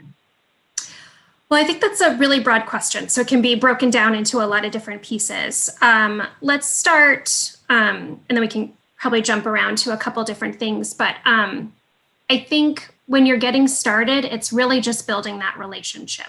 And you mentioned that 2 of the things that I care about are community building, or 3 things: community building, connections, and civic engagement. And I think all of it really ties together. So your local legislator, depending on the size of your district might be someone who literally lives down the street from you, or it might be someone in the next county over, right? So it's could be a pretty broad range there. But generally speaking, it's someone that lives in your community, and they're not going to be that far away from you. So you may already know who this person is and just haven't had a reason to get to know them better.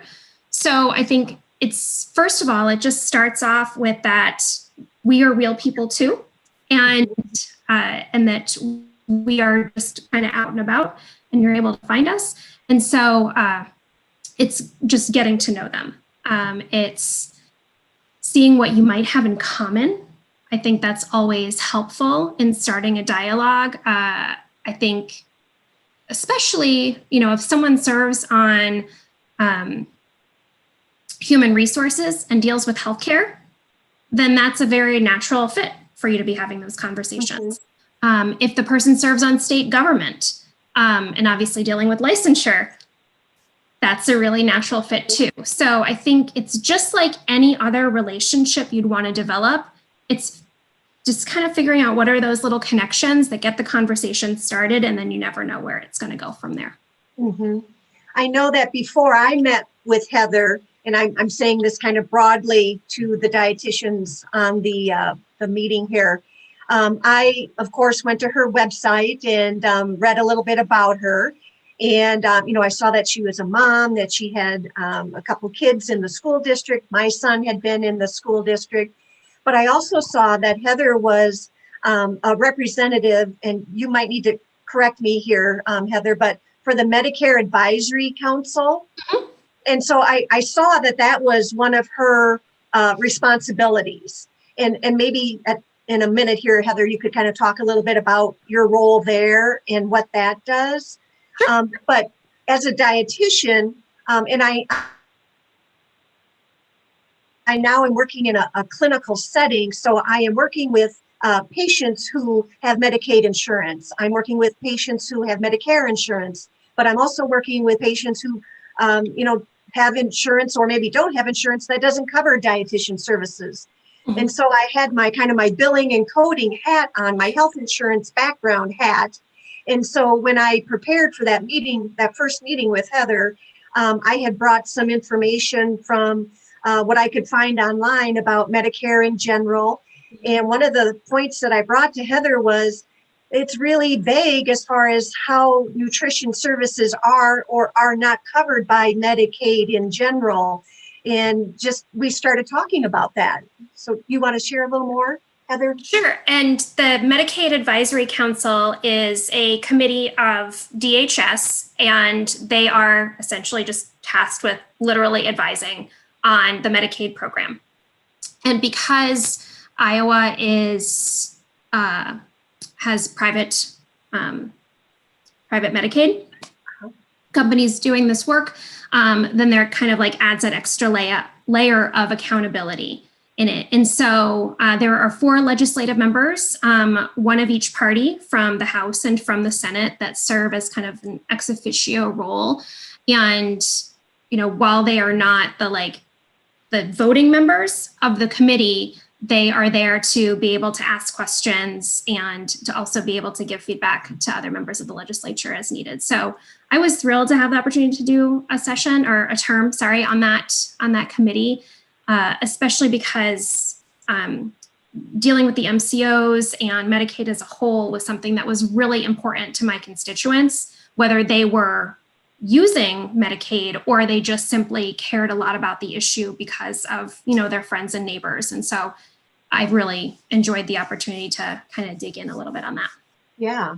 And one of the things that I had shared with Heather, again, I'll go back to our meeting in October, is at my previous position, my then position, I worked in community healthcare, and I was tasked with the project of bringing dietitian services as a new line of service, but also a new revenue stream to my employer.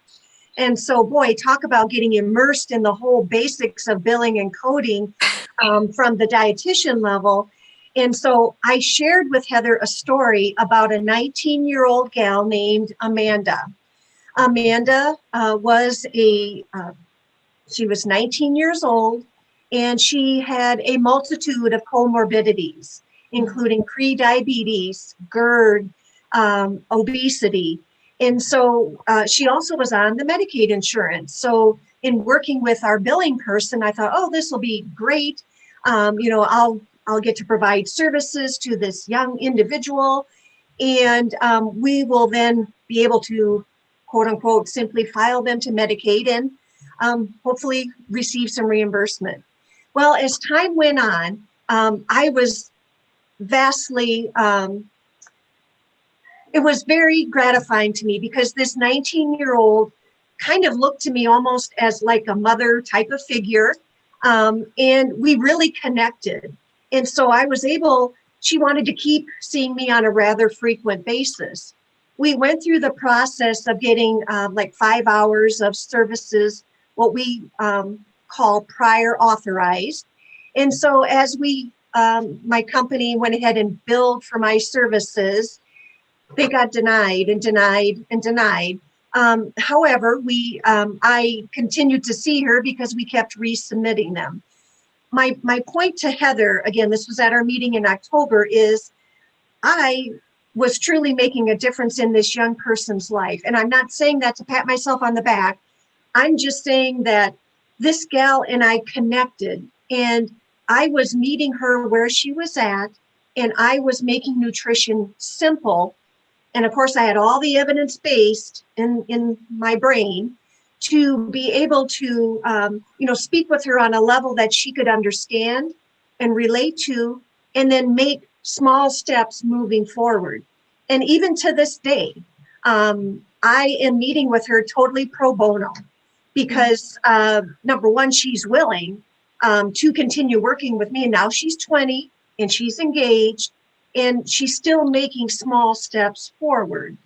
And so, that personal story, I recall sharing that with you, Heather, but How did that make you feel as a legislator?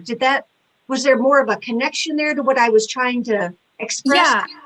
Yes. And I think that really highlights the importance of personal stories and being able to share them with your legislator, because so often we hear about things or we think about things as a hypothetical or just what we imagine something might be like, but to hear directly about a very specific circumstance is important. So I heard that story and I thought a couple things. I thought, I'm so glad that Susie is making a difference in this young woman's life and that she is feeling healthier and, all of the things that go along with that.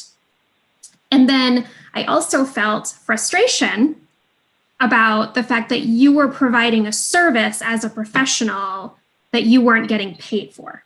Mm-hmm. And so it's, so then of course that makes me think about what can we do to make sure that if you are providing a service that is within your scope of practice and your professional licensure, you would get paid for it.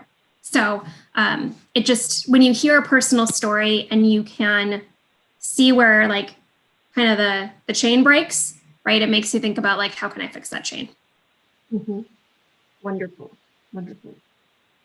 I really appreciate this conversation so far. And I just want to add in again, we would love for any of you to ask questions. We do have some questions prepared, but please feel free to unmute and jump in or add the questions. Now, I'm going to switch this conversation in a different direction here a second. One thing we had found, and I've always found this a little confusing, Heather, can you explain, I've got up here the session timeline. Can you explain how the session works a little bit? Oh my goodness, the thing that everybody always wants to know, and it is so incredibly confusing. So first of all, Tracy, it's good to see you. And yes, I want to echo, please, I love questions. This is really like my favorite kind of thing to do. So the session timetable is one of those things that is both like flexible and set in stone. So it's flexible in the sense that that it says that it's 110 days, but if and that's the first session, the odd year is 110 days. In the even year, so in 2022, it'll be 100 days. What that actually means is that your clerk gets paid for those number of days, and then after that number of days, you no longer have a clerk. So it is kind of pushes legislators to kind of do things a little bit faster and be on the timetable because no one wants to lose their clerk. But you cannot adjourn until you've passed a budget. So that really can bring you to June 30th. And then if you don't, then the government shuts down, right? Like we hear at the federal level all the time kind of thing. But as far as the session timetable goes, it's really kind of highlighting the process that a bill needs to go through in order to become a law and setting some kind of parameters around how long that can take. So the beginning of the session is very committee heavy. So a bill is introduced, and I'm going to talk about how it's supposed to work. It doesn't always work this way, but let's just pretend this is the way things are actually supposed to happen, like how a bill becomes a law. A bill is introduced. It's assigned to a committee. It is then that committee chair assigns that bill to a subcommittee, which is usually of 3 people, sometimes 5 if it's kind of a controversial bill. And then the subcommittee meets and either moves it forward or it doesn't. If a subcommittee meets, it's probably going to move it forward. And then it goes to the full committee to vote on it. And then once it gets out of that, it is eligible to be debated on the House or Senate floor, depending on where it's at. So the legislature with the calendar sets up what's known as a funnel system, that for a bill to continue to be eligible for debate, for the first funnel, it needs to make it out of a committee in the chamber in which it was introduced. So a licensure bill, for example, is going to need to get out of state government to continue moving forward. If it doesn't get out, then it's not going to go anywhere for the rest of the session, at least in that form. Theoretically, it can still be you can take that language and stick it on as an amendment to something else, but generally speaking, that bill in that form. So that kind of whittles it down a little bit. And then the second funnel, a little bit later in the session, is that bill also needs to get through a floor vote in that original chamber, and then also needs to get through a committee of the other chamber in order to still be eligible for debate for the rest of the session. The only difference, or where those rules don't apply, is to anything related to appropriations, so our budget, or taxes under the Ways and Means Committee. Those are eligible throughout the entire session until there's an adjournment. That's the quick and dirty of it. But you'll notice that, that just generally so you're very very in committee work at the beginning of the session, and then as you get through the funnels, and obviously get through second funnel, then there's no reason really, unless you're on Ways and Means or Appropriations, to have committees anymore. Then it's just floor debate and floor votes. No, that's great. I still think it's confusing, but you've definitely helped clear it up, which brings me to the next question here. So you guys are making all these decisions, and I feel like especially a lot of young people feel like their vote doesn't matter or it doesn't count. Can you talk about that a little bit and how your constituents' votes maybe affect what you choose or what you do, or just how our vote and our talking matters? Well, I think I will say till the day I die that every single vote matters. And so the last thing I would want is for anyone to think that their vote doesn't make a difference, or that they shouldn't vote because everybody's the same, or just whatever reason we tell ourselves for why it's not worth it to vote. Yes, it can be incredibly frustrating if you are, say, a Republican in a very Democratic district where your person's not going to win, or a Democrat in a very Republican district where your person's probably not going to win. But if the person representing you is actually a good legislator, they're still going to listen to you no matter what, right? Because that's their job. So you may not agree on things and you may not get what you want as far as what they're voting on. But my hope would be that that person is at least hearing you out. And if you've gotten to know them a little bit and building that relationship, they are definitely, I would hope, going to take your thoughts into consideration as they're, thinking through the different issues.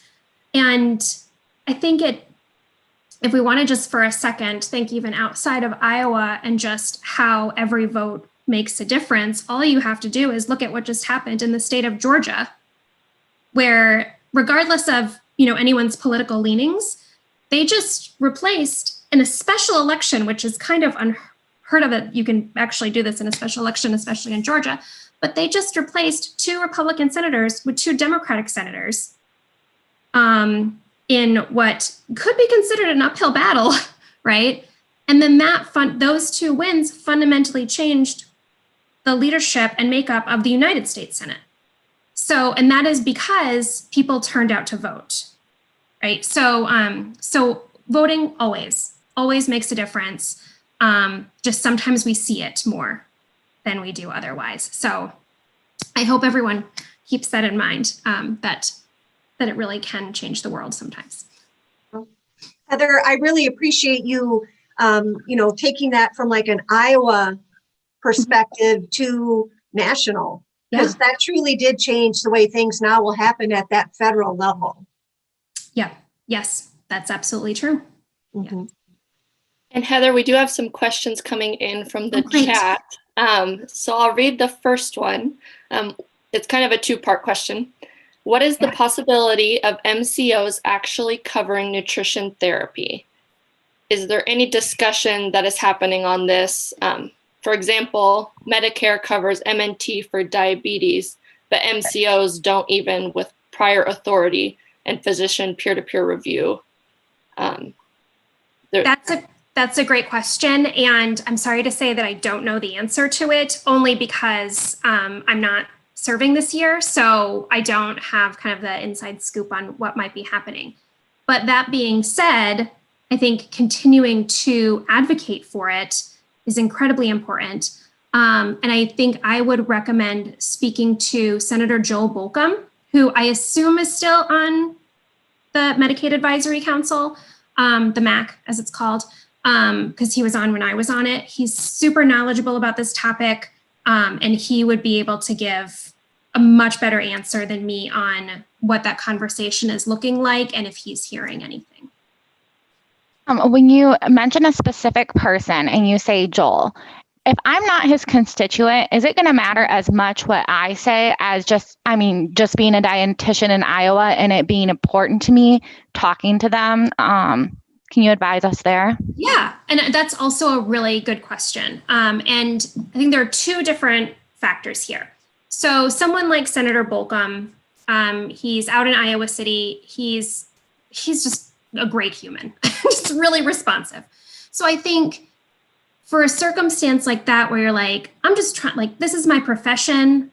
I'm trying to get some information. You were suggested to me either by my representative or another representative I know, or whatever reason, as someone who could help answer this question. Do you have some advice for me? That's one way of looking at it.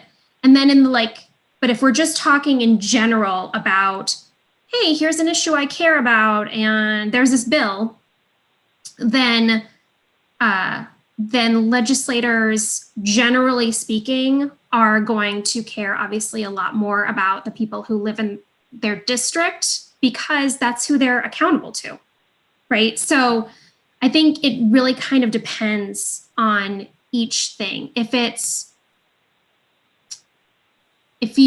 is a bill that's going through committee and you either support it or oppose it, and you think it would be a good idea, there's no harm in emailing every member of that committee to say, I'm emailing you because you serve on this committee, because this bill is going to be going through your committee.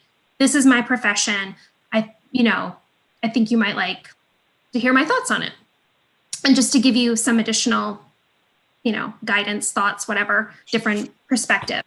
But if it's just a bill that, not just a bill, but let's say it's gotten through committee and, you're just like, everyone's going to be voting on this, then I think it makes the most sense to stick with your own legislator.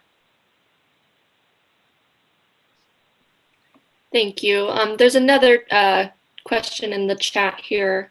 Could you discuss some of your biggest challenges and how you dealt with them? If you contact your legislator with a question about an issue, should you expect to receive a reply? Oh, those are two really good questions. Okay, so some of the biggest challenges that I've personally dealt with, just as a legislator, I'm assuming that's the question. So if that's not, then can come back on it. For me, it was a couple of things. It was getting used to a really unpredictable schedule.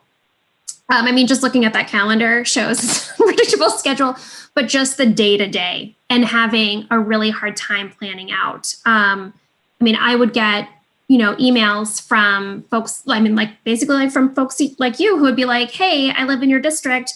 I'm coming up to the Capitol on whatever day, like 2 weeks from now. Can we schedule a meeting? And I'm like, I would love to schedule a meeting. I have no idea what my committee schedule is going to be for that week until the Thursday before. So it makes it hard to plan, and you want to be as engaged as possible and also ask people for a little bit of grace and flexibility because the day can change so much. And then the other piece is, obviously I served a term in the minority. And so that is really challenging because the majority is who sets the calendar and decides, whether a bill is going to make it through committee or not, whether something that you're working on is really going to get heard at all. And so that is probably one of the biggest frustrations when I'm sure it can be for a lot of legislators, but also especially when you're in the minority. And then I'm sorry, can you repeat the second half of the question? Yes, it is. If you contact your legislator with a question about an issue, should you expect to receive a reply? Yes, that is my personal viewpoint. I think that everyone should be responding to their constituents, even if it's to say, I don't know the answer to this question, right?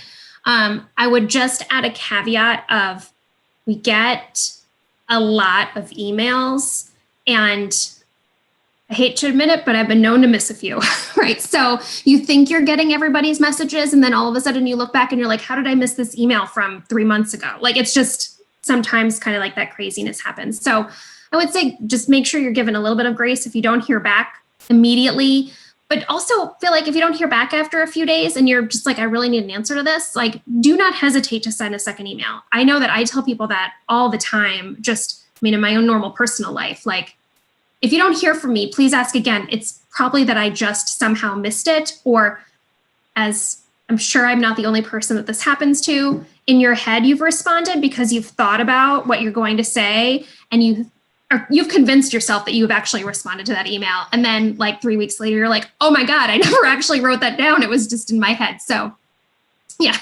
definitely ask again.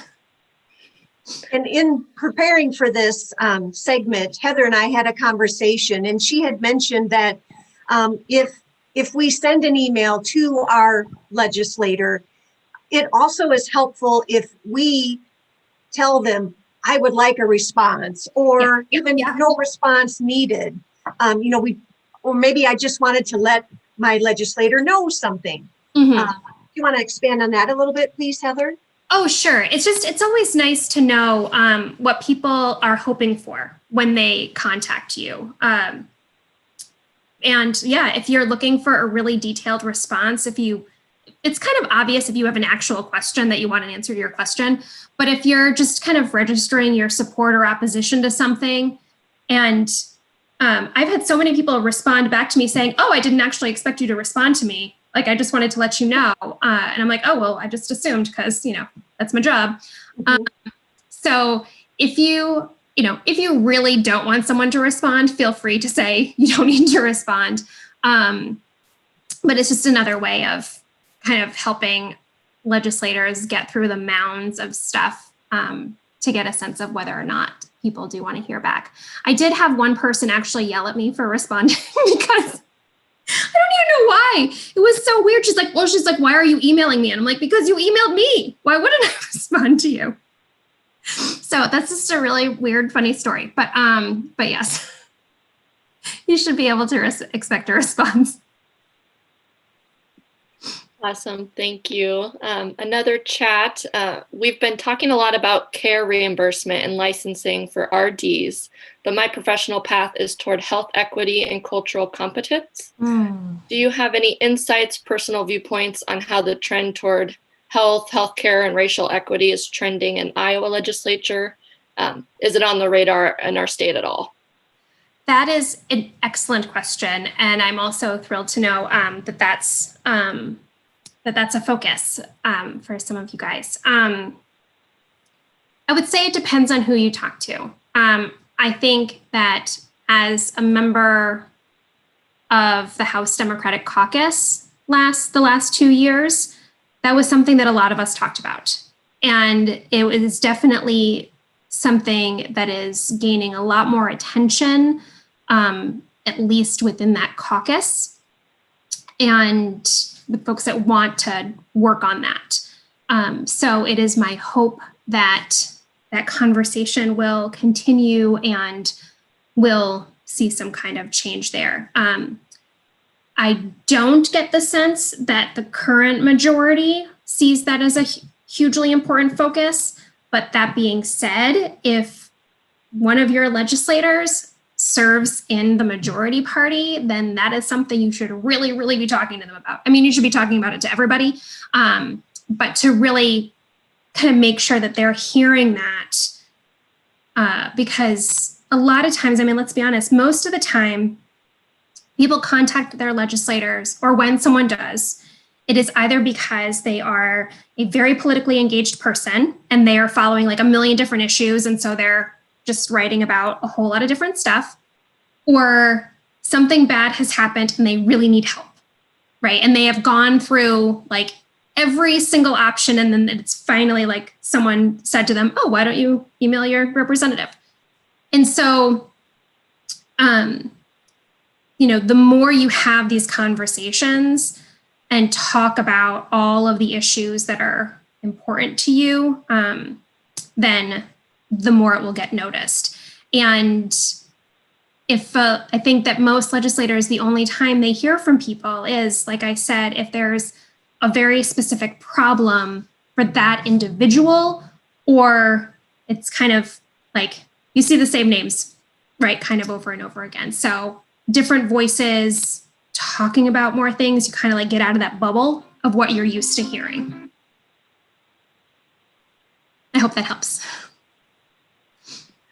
And we've got a comment, and just to add to the previous question and comment, we need to help the legislators make the connection of obesity and health inequities and race. Oh my God, yes. yes, that absolutely needs to happen.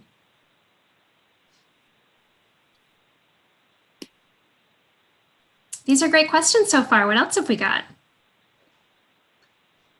Heather, I'm going to jump in here with a question, kind of springboarding. Hi, it's Lexi, by the way. Hey, Lexi. You again. So springboarding off of that, you said sometimes legislators don't hear from their constituents until they've got kind of this big issue or something that they really want to talk about. But something that we've been encouraging our members and the public policy is to reach out for just that initial conversation. Yeah. But sometimes that can be really awkward. So what can be some helpful things and just to talk about at that initial conversation when we might not even really have a pressing issue, but just to build that foundation? Sure. And I think there's a lot of different ways to look at this, but this is a great way to just do that introductory email, right? To whether it's, and there's a couple different ways of thinking about this too. Like if the legislator is new, right, to be able to reach out and say, hey, welcome to the legislature. And I'm your constituent. I'm looking forward to getting to know you better. And I just wanted to tell you a little bit about the stuff that I work on and, however you want to approach it that way. If it's someone that, serves on a committee, that this is an issue that, your work that deals with an issue that you care about, there's kind of that intro. But I think no matter what, just sending a nice short email. Like, you do not have to send a dissertation. You do not have to give like every detail about yourself and your profession and everything in that introduction, but to be able to say, this is my profession. I am an expert on this subject matter. I know that this is something that comes up from time to time in the legislature. And as your constituent, I would like to be a resource for you. And just kind of putting that out there. And then that way, when you see a bill introduced, then you can say, hey, I don't know if you remember, I emailed you X number of months ago or 2 years ago, whatever it was, right? Just to introduce myself. Well, now I wanted to follow up because there actually is a piece of legislation. And you remember I talked about how I'm an expert in this subject matter because it is my profession. And so I just wanted to weigh in as your constituent on how I feel about this bill. I hope that helps. So helpful. Thank you. I think sometimes it can be obviously intimidating to reach out to a legislator, but just knowing that even those simple emails are well received and can help lay that foundation is very, very helpful. Yeah, absolutely. And I think this does, it just does tie back to this feeling that legislators sit up on a hill somewhere and that we're so fancy and just either know everything or, there are some, I'm sure, that think they know everything, but we don't. And that just, that somehow we are not just on the same level. And I think it's really important for constituents to be able to know first and foremost that you absolutely are on the same level. And that as a reminder to legislators that we are on the same level, right? That, we're here to work together for the betterment of the state. And, we do that by actually listening to each other. I appreciate your viewpoint there. Sorry, Tracy. I want to be cognizant of our time here with the session. And so, Heather, I wanted to ask you one of the questions that my team has for you. And that is that licensure is very important to dietitians as a profession. Sure. And we've actually spoken about it in the previous 2 sessions before this one. But from your experience, Heather, as a legislator, please share why this topic is so important. Why does it keep coming up to professions in general and to Iowa in particular? When we listened to Governor Reynolds' condition of the state address on January 12th, she brought it up and she said this: we took a big step in June by passing a significant licensing reform package. Iowa now has the most flexible licensing, reciprocity, and recognition laws in the nation, which sends a signal to the country that Iowa is open for business. So Heather, can you kind of relate this to dietitians and just kind of explain to us what this means? Sure. And I think there's really 2 important things to think about when we're talking about licensure. There's just, first and foremost, if a profession should be licensed, and then also making sure that reciprocity, right, from state to state exists. And making sure that it is not overly burdensome for someone who is, say, already licensed as a dietitian in another state, moving to the state of Iowa and being like, well, I already have this license. Why do I now have to spend hundreds, if not thousands of dollars to become a licensed dietitian here? So what we passed last session was really focused on the latter. Right? It was saying, okay, here are the really high standards that we have in the state of Iowa for our licenses across issues, right? And across professions. And if the state that you're coming from, that license does X, Y, and Z, then we're going to make it a whole lot easier for you to then get your license here. And so that, while probably not a perfect bill, because none are, That at least was just very much focused on how do we simplify the process, right? Without lowering our standards. Then on the other side of things is just the whole conversation about how we have so many professions, right, that are licensed. And maybe in some other states, you don't have to have a license to practice. Personally, I think that professional licensure matters a lot because it shows the professionalism of the education you've received. And if you are operating within a certain standard of care, you want to make sure that the people who are providing that care, one, know what they're doing, but also can be held liable if they're not doing what they're supposed to be doing, right? And that's something that licensure kind of guarantees, right? That is like, I have this, I have shown that I can do it. If I'm not doing it right, you can hold me accountable. And that there is a board that will hold me accountable if I am not doing my job correctly or I'm hurting somebody. There is, however, kind of a segment of legislators who just look at this straight up as overly burdensome regulation.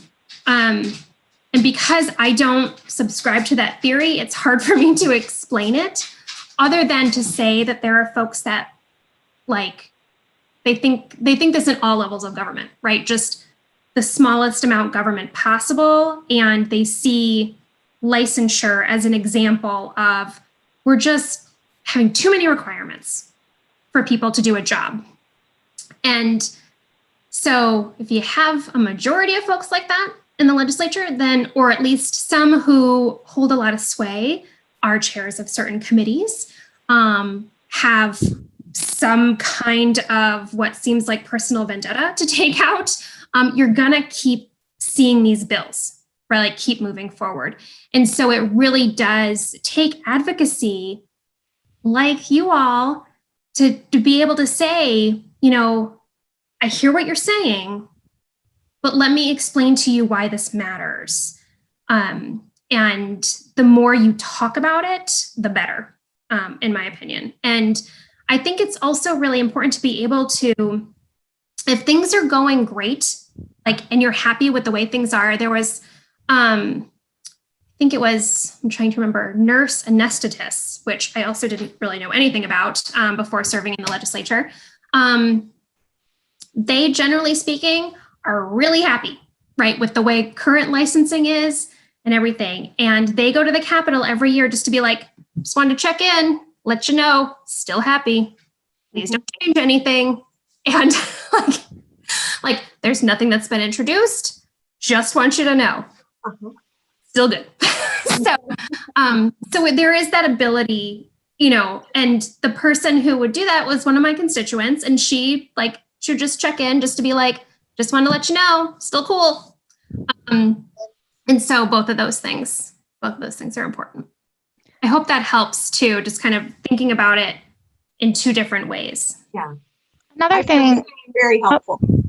Sorry, Tracy. Another thing I think kind of ties in, this year and last year, we've worked with the lobbyist. How do you feel as a legislator hiring a lobbyist? What do you think of that? And how can we get our lobbyists to work for us? And what should we be asking of our lobbyists to get the most out of it?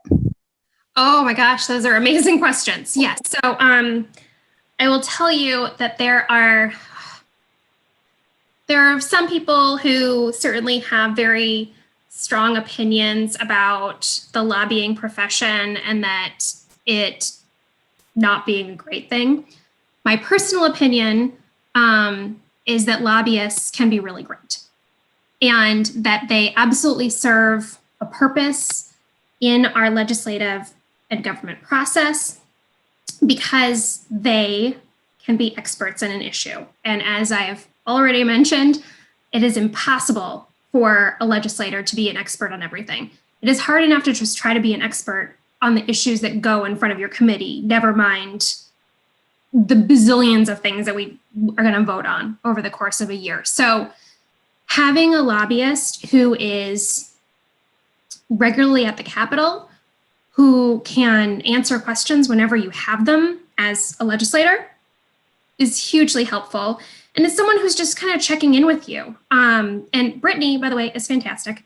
And I love her. And she and the rest of the LS2 group are really on top of every issue, right? And are always just kind of checking in. And I didn't work with Brittany on a ton of stuff. I worked with Taylor, one of her colleagues, on a lot because she just tended to cover the issues that I was dealing with the most. But their lobbyists are great at being like, just kind of checking in, like, just wanted to let you know this bill came up. It's something we're following. This is where we're at with stuff. Do you have questions, right? And that's incredibly important. To have a lobbyist who's willing, to do those things. And I think what's really important as far as from your group's point of view is that you want to make sure that you have a lobbyist who is very accurately representing you and your interests. I think there are some lobbyists that tend to be focused on like building certain relationships, but not all relationships, and having someone who is like really sees the whole picture and is going to certainly prioritize if someone's in the majority, then they're going to have a little bit more of a say on, whether a bill's even going to go anywhere. So they're obviously going to really build and focus on those leadership relationships, but they also get that all of our votes in the end, or every legislator's vote in the end, matters. And so they're, going to build all of those relationships.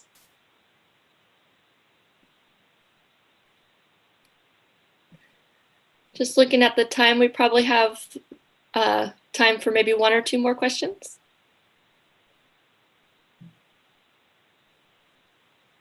Oh, and I just want to add to the last question too, is that everyone should feel like, as a member of the organization that the lobbyist is representing, that they can communicate with that lobbyist, right? That is, that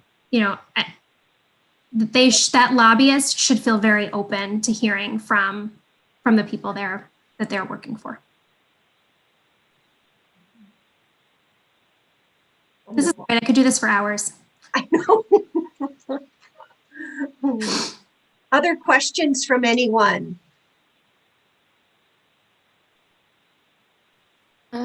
Callan says, let's say that your legislator is 100% saying no to everything that I'm telling them I support. How would you recommend we respond? Oh, man. Okay. So I think there's two hats here. So one is that, you keep just sharing your viewpoint and you ask for their support. How they choose to vote is going to be on them. And in the end, on that vote, there's probably not too much you can do about it. If you've done your advocacy and you've done all the things and they are still going to do what they're going to do. Then I would say the next hat you put on is, after session is over, you think, is this person really representing me very well? And then you put on a political hat. And you either, in my opinion, run for office yourself or work really hard to get that person's opponent elected. If that's, if you are just like, I am just so frustrated that this person on the things that I care the most about is not with me, then maybe it's better to replace this person with someone who is. And, not everything has to be that, like, you're with me or you're against me, kind of thing. But if you're kind of at the point where the person that represents you isn't representing you, then you should think about someone else representing you. Heather, could you take just a minute here? It almost seems like strategically, it might be good for a dietitian to, first of all, introduce him or herself to their legislator, but also to get involved with the legislators' campaign or volunteering. Can you explain a little bit about what that might look like? I think that there's a couple different ways of looking at that. I think that if someone is getting involved in the political electoral side of things, that is just because that is what they personally want to do, personally believe, outside of their profession, right? Outside of their advocacy work, just like straight up, this is who I support politically. And so I believe in political engagement and working on elections, so I'm going to do that. I don't necessarily see that tied to, I'm going to do legislative advocacy and then also volunteer for someone that I don't believe in just because I should, to try to get what I want. Do you know what I mean? So I see them as they could overlap, depending on your own personal views, but I don't like to put them together because I think that they are two different hats. So maybe time for one last question that just came in. Sure. Even though we're fresh off elections, are you planning on running again or retaking your seat? This person is an Ankeny resident, so they're just curious. Or maybe a federal. Thank you. Great question. And I will say that I am absolutely considering it. I do not believe in saying no to something before it's time to say no. And I also think that you just have no idea what the future is going to hold. And an election that's still 2 years away is a lifetime in politics. So it is definitely something I'm still considering.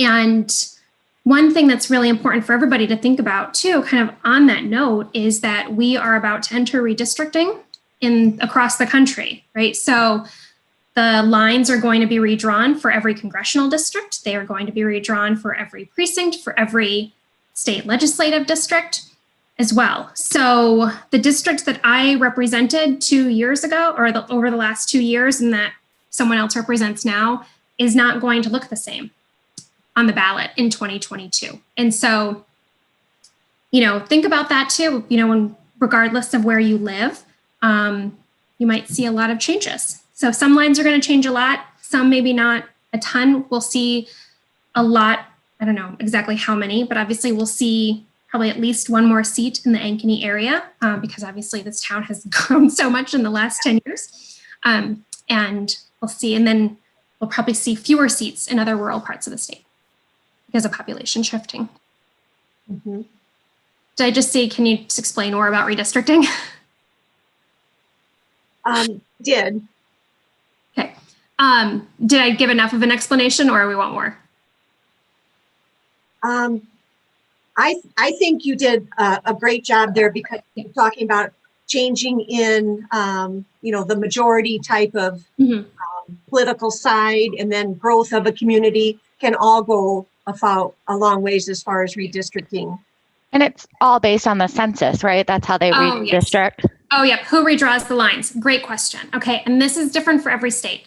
In the state of Iowa, we have a nonpartisan commission that does the lines for redistricting. A document. So basically they take the census numbers and they're like, all right, Iowa has, I think it's going to be 3.2 million people by the time they figure it out. And they'll say, all right, we've got to divide that by 50. And that is how many people are in each state Senate district. And then divide that by half. And that is how many are in each state House district. And the way Iowa is set up for obviously there are 50 and 100, but every Senate district is made up of 2 House districts that go right in it. So that's kind of how they break it down. And so the commission, based on population, and then following some general rules of like trying not to break up counties, trying not to break up, like just following natural boundaries, right? We'll put together a map, and then that goes to the legislature, and the legislature can vote it up or down. If they vote it down, the commission draws a new map. And then it comes back again. If usually the legislature will agree to the first or second map. If they do not agree to the second map, then there goes to a third map, and you have to do something with the third map. And the third map is open to amendment, which when people who have concerns about redistricting get concerned, it's at that point. So that's the general process for redistricting. Iowa, as I think most of us know, has a very long history of a very nonpartisan, fair redistricting process. And my hope is that that will continue this year. The legislature must, by law, approve the new map by, I think it's September 15th of 2021. I know it's in September. I think it's the 15th. Mm-hmm. Well, Heather, thank you so very much for your time today. I'm just really excited to watch what you do in the future. I'll be following you. I think that you're just a great individual, and I really appreciate you sharing your time with our fellow dietitians here today. Oh, absolutely. I'm so thrilled. I'm so thrilled that you asked. It's wonderful to see all your faces and know how hard and focused you are on being great advocates as individuals and for your profession, and just working on that civic engagement. It is so incredibly important. I think not only for us as individuals and those relationships we build with our individual legislators, but I think it goes well beyond that, and it goes to how we want to function as a community, as a state, as a country, to actually be engaged in civics. And I remind people all the time that civics and politics are two very different things, and that it is all of our responsibility to be engaged in civics. Mm-hmm. I hope that everyone wants to be engaged in politics, but I appreciate why some people don't want to be. Yes. Everyone should want to be engaged in civics because it is how we function as a representative democracy. And the one thing I will just add is that I am always willing to talk to anybody who wants advice on advocacy or getting engaged politically or running the gamut on the stuff that we talked about, or if there's any follow-up questions. So I will put my email in the chat, and anyone can feel free to get in touch with me anytime. I am more than happy to keep the conversation going. Wonderful. Thank you so much, Heather. We truly appreciate it. And I'll turn it over now to Tracy or Lexi to kind of wrap us up here. Awesome. Well, Susie, just to echo again, Heather, thank you so much for your time. We always talk about how our main goal is to get our members to connect with their legislators. And I think your perspective has been so helpful to help us realize that it is not scary, intimidating. I mean, sure, initially, but really it is just, they are in our neighborhood. There are clergymen, there are farmers, there are bank tellers, all of those things. So everybody on the call today, we're hoping that your main takeaways are connect with your legislator. Feel free to just meet with them, let them know what you do as a dietitian, let them know you're a constituent, offer to be a resource for them, and kind of all of those things as you are able to get meetings with them. And then we will keep this very short here, just some final remarks. We, number one, just wanted to thank you all for taking your time on being here today for this meeting.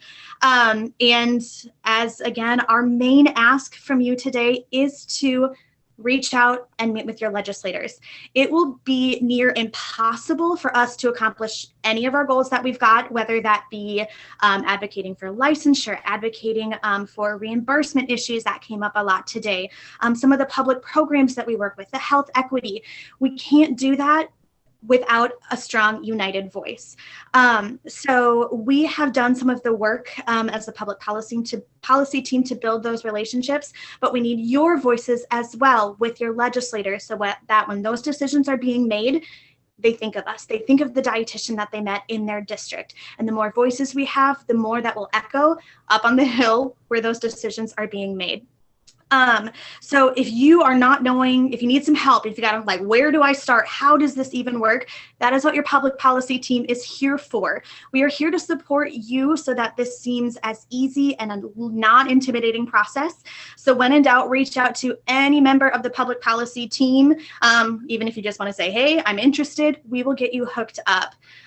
Remember that we are here to serve you, the dietitians of Iowa, and together we can continue to advocate for all Iowa dietitians, the ones that are practicing today, as well as all of the dietitians that are going to come in the future. So again, thank you for your time. Be looking for an email with a survey and then your CEUs, because this is a CEU event today, so that'll be coming shortly. And any follow-up questions, always just reach out to us. But thank you so much for your time and happy Advocacy Day 2021. And this session was recorded today. So if you have coworkers, friends, fellow dietitians who you think would get some benefit out of watching this video, please let them know they can still watch this afterwards. And thanks again, everybody, for joining today. It's been a great day.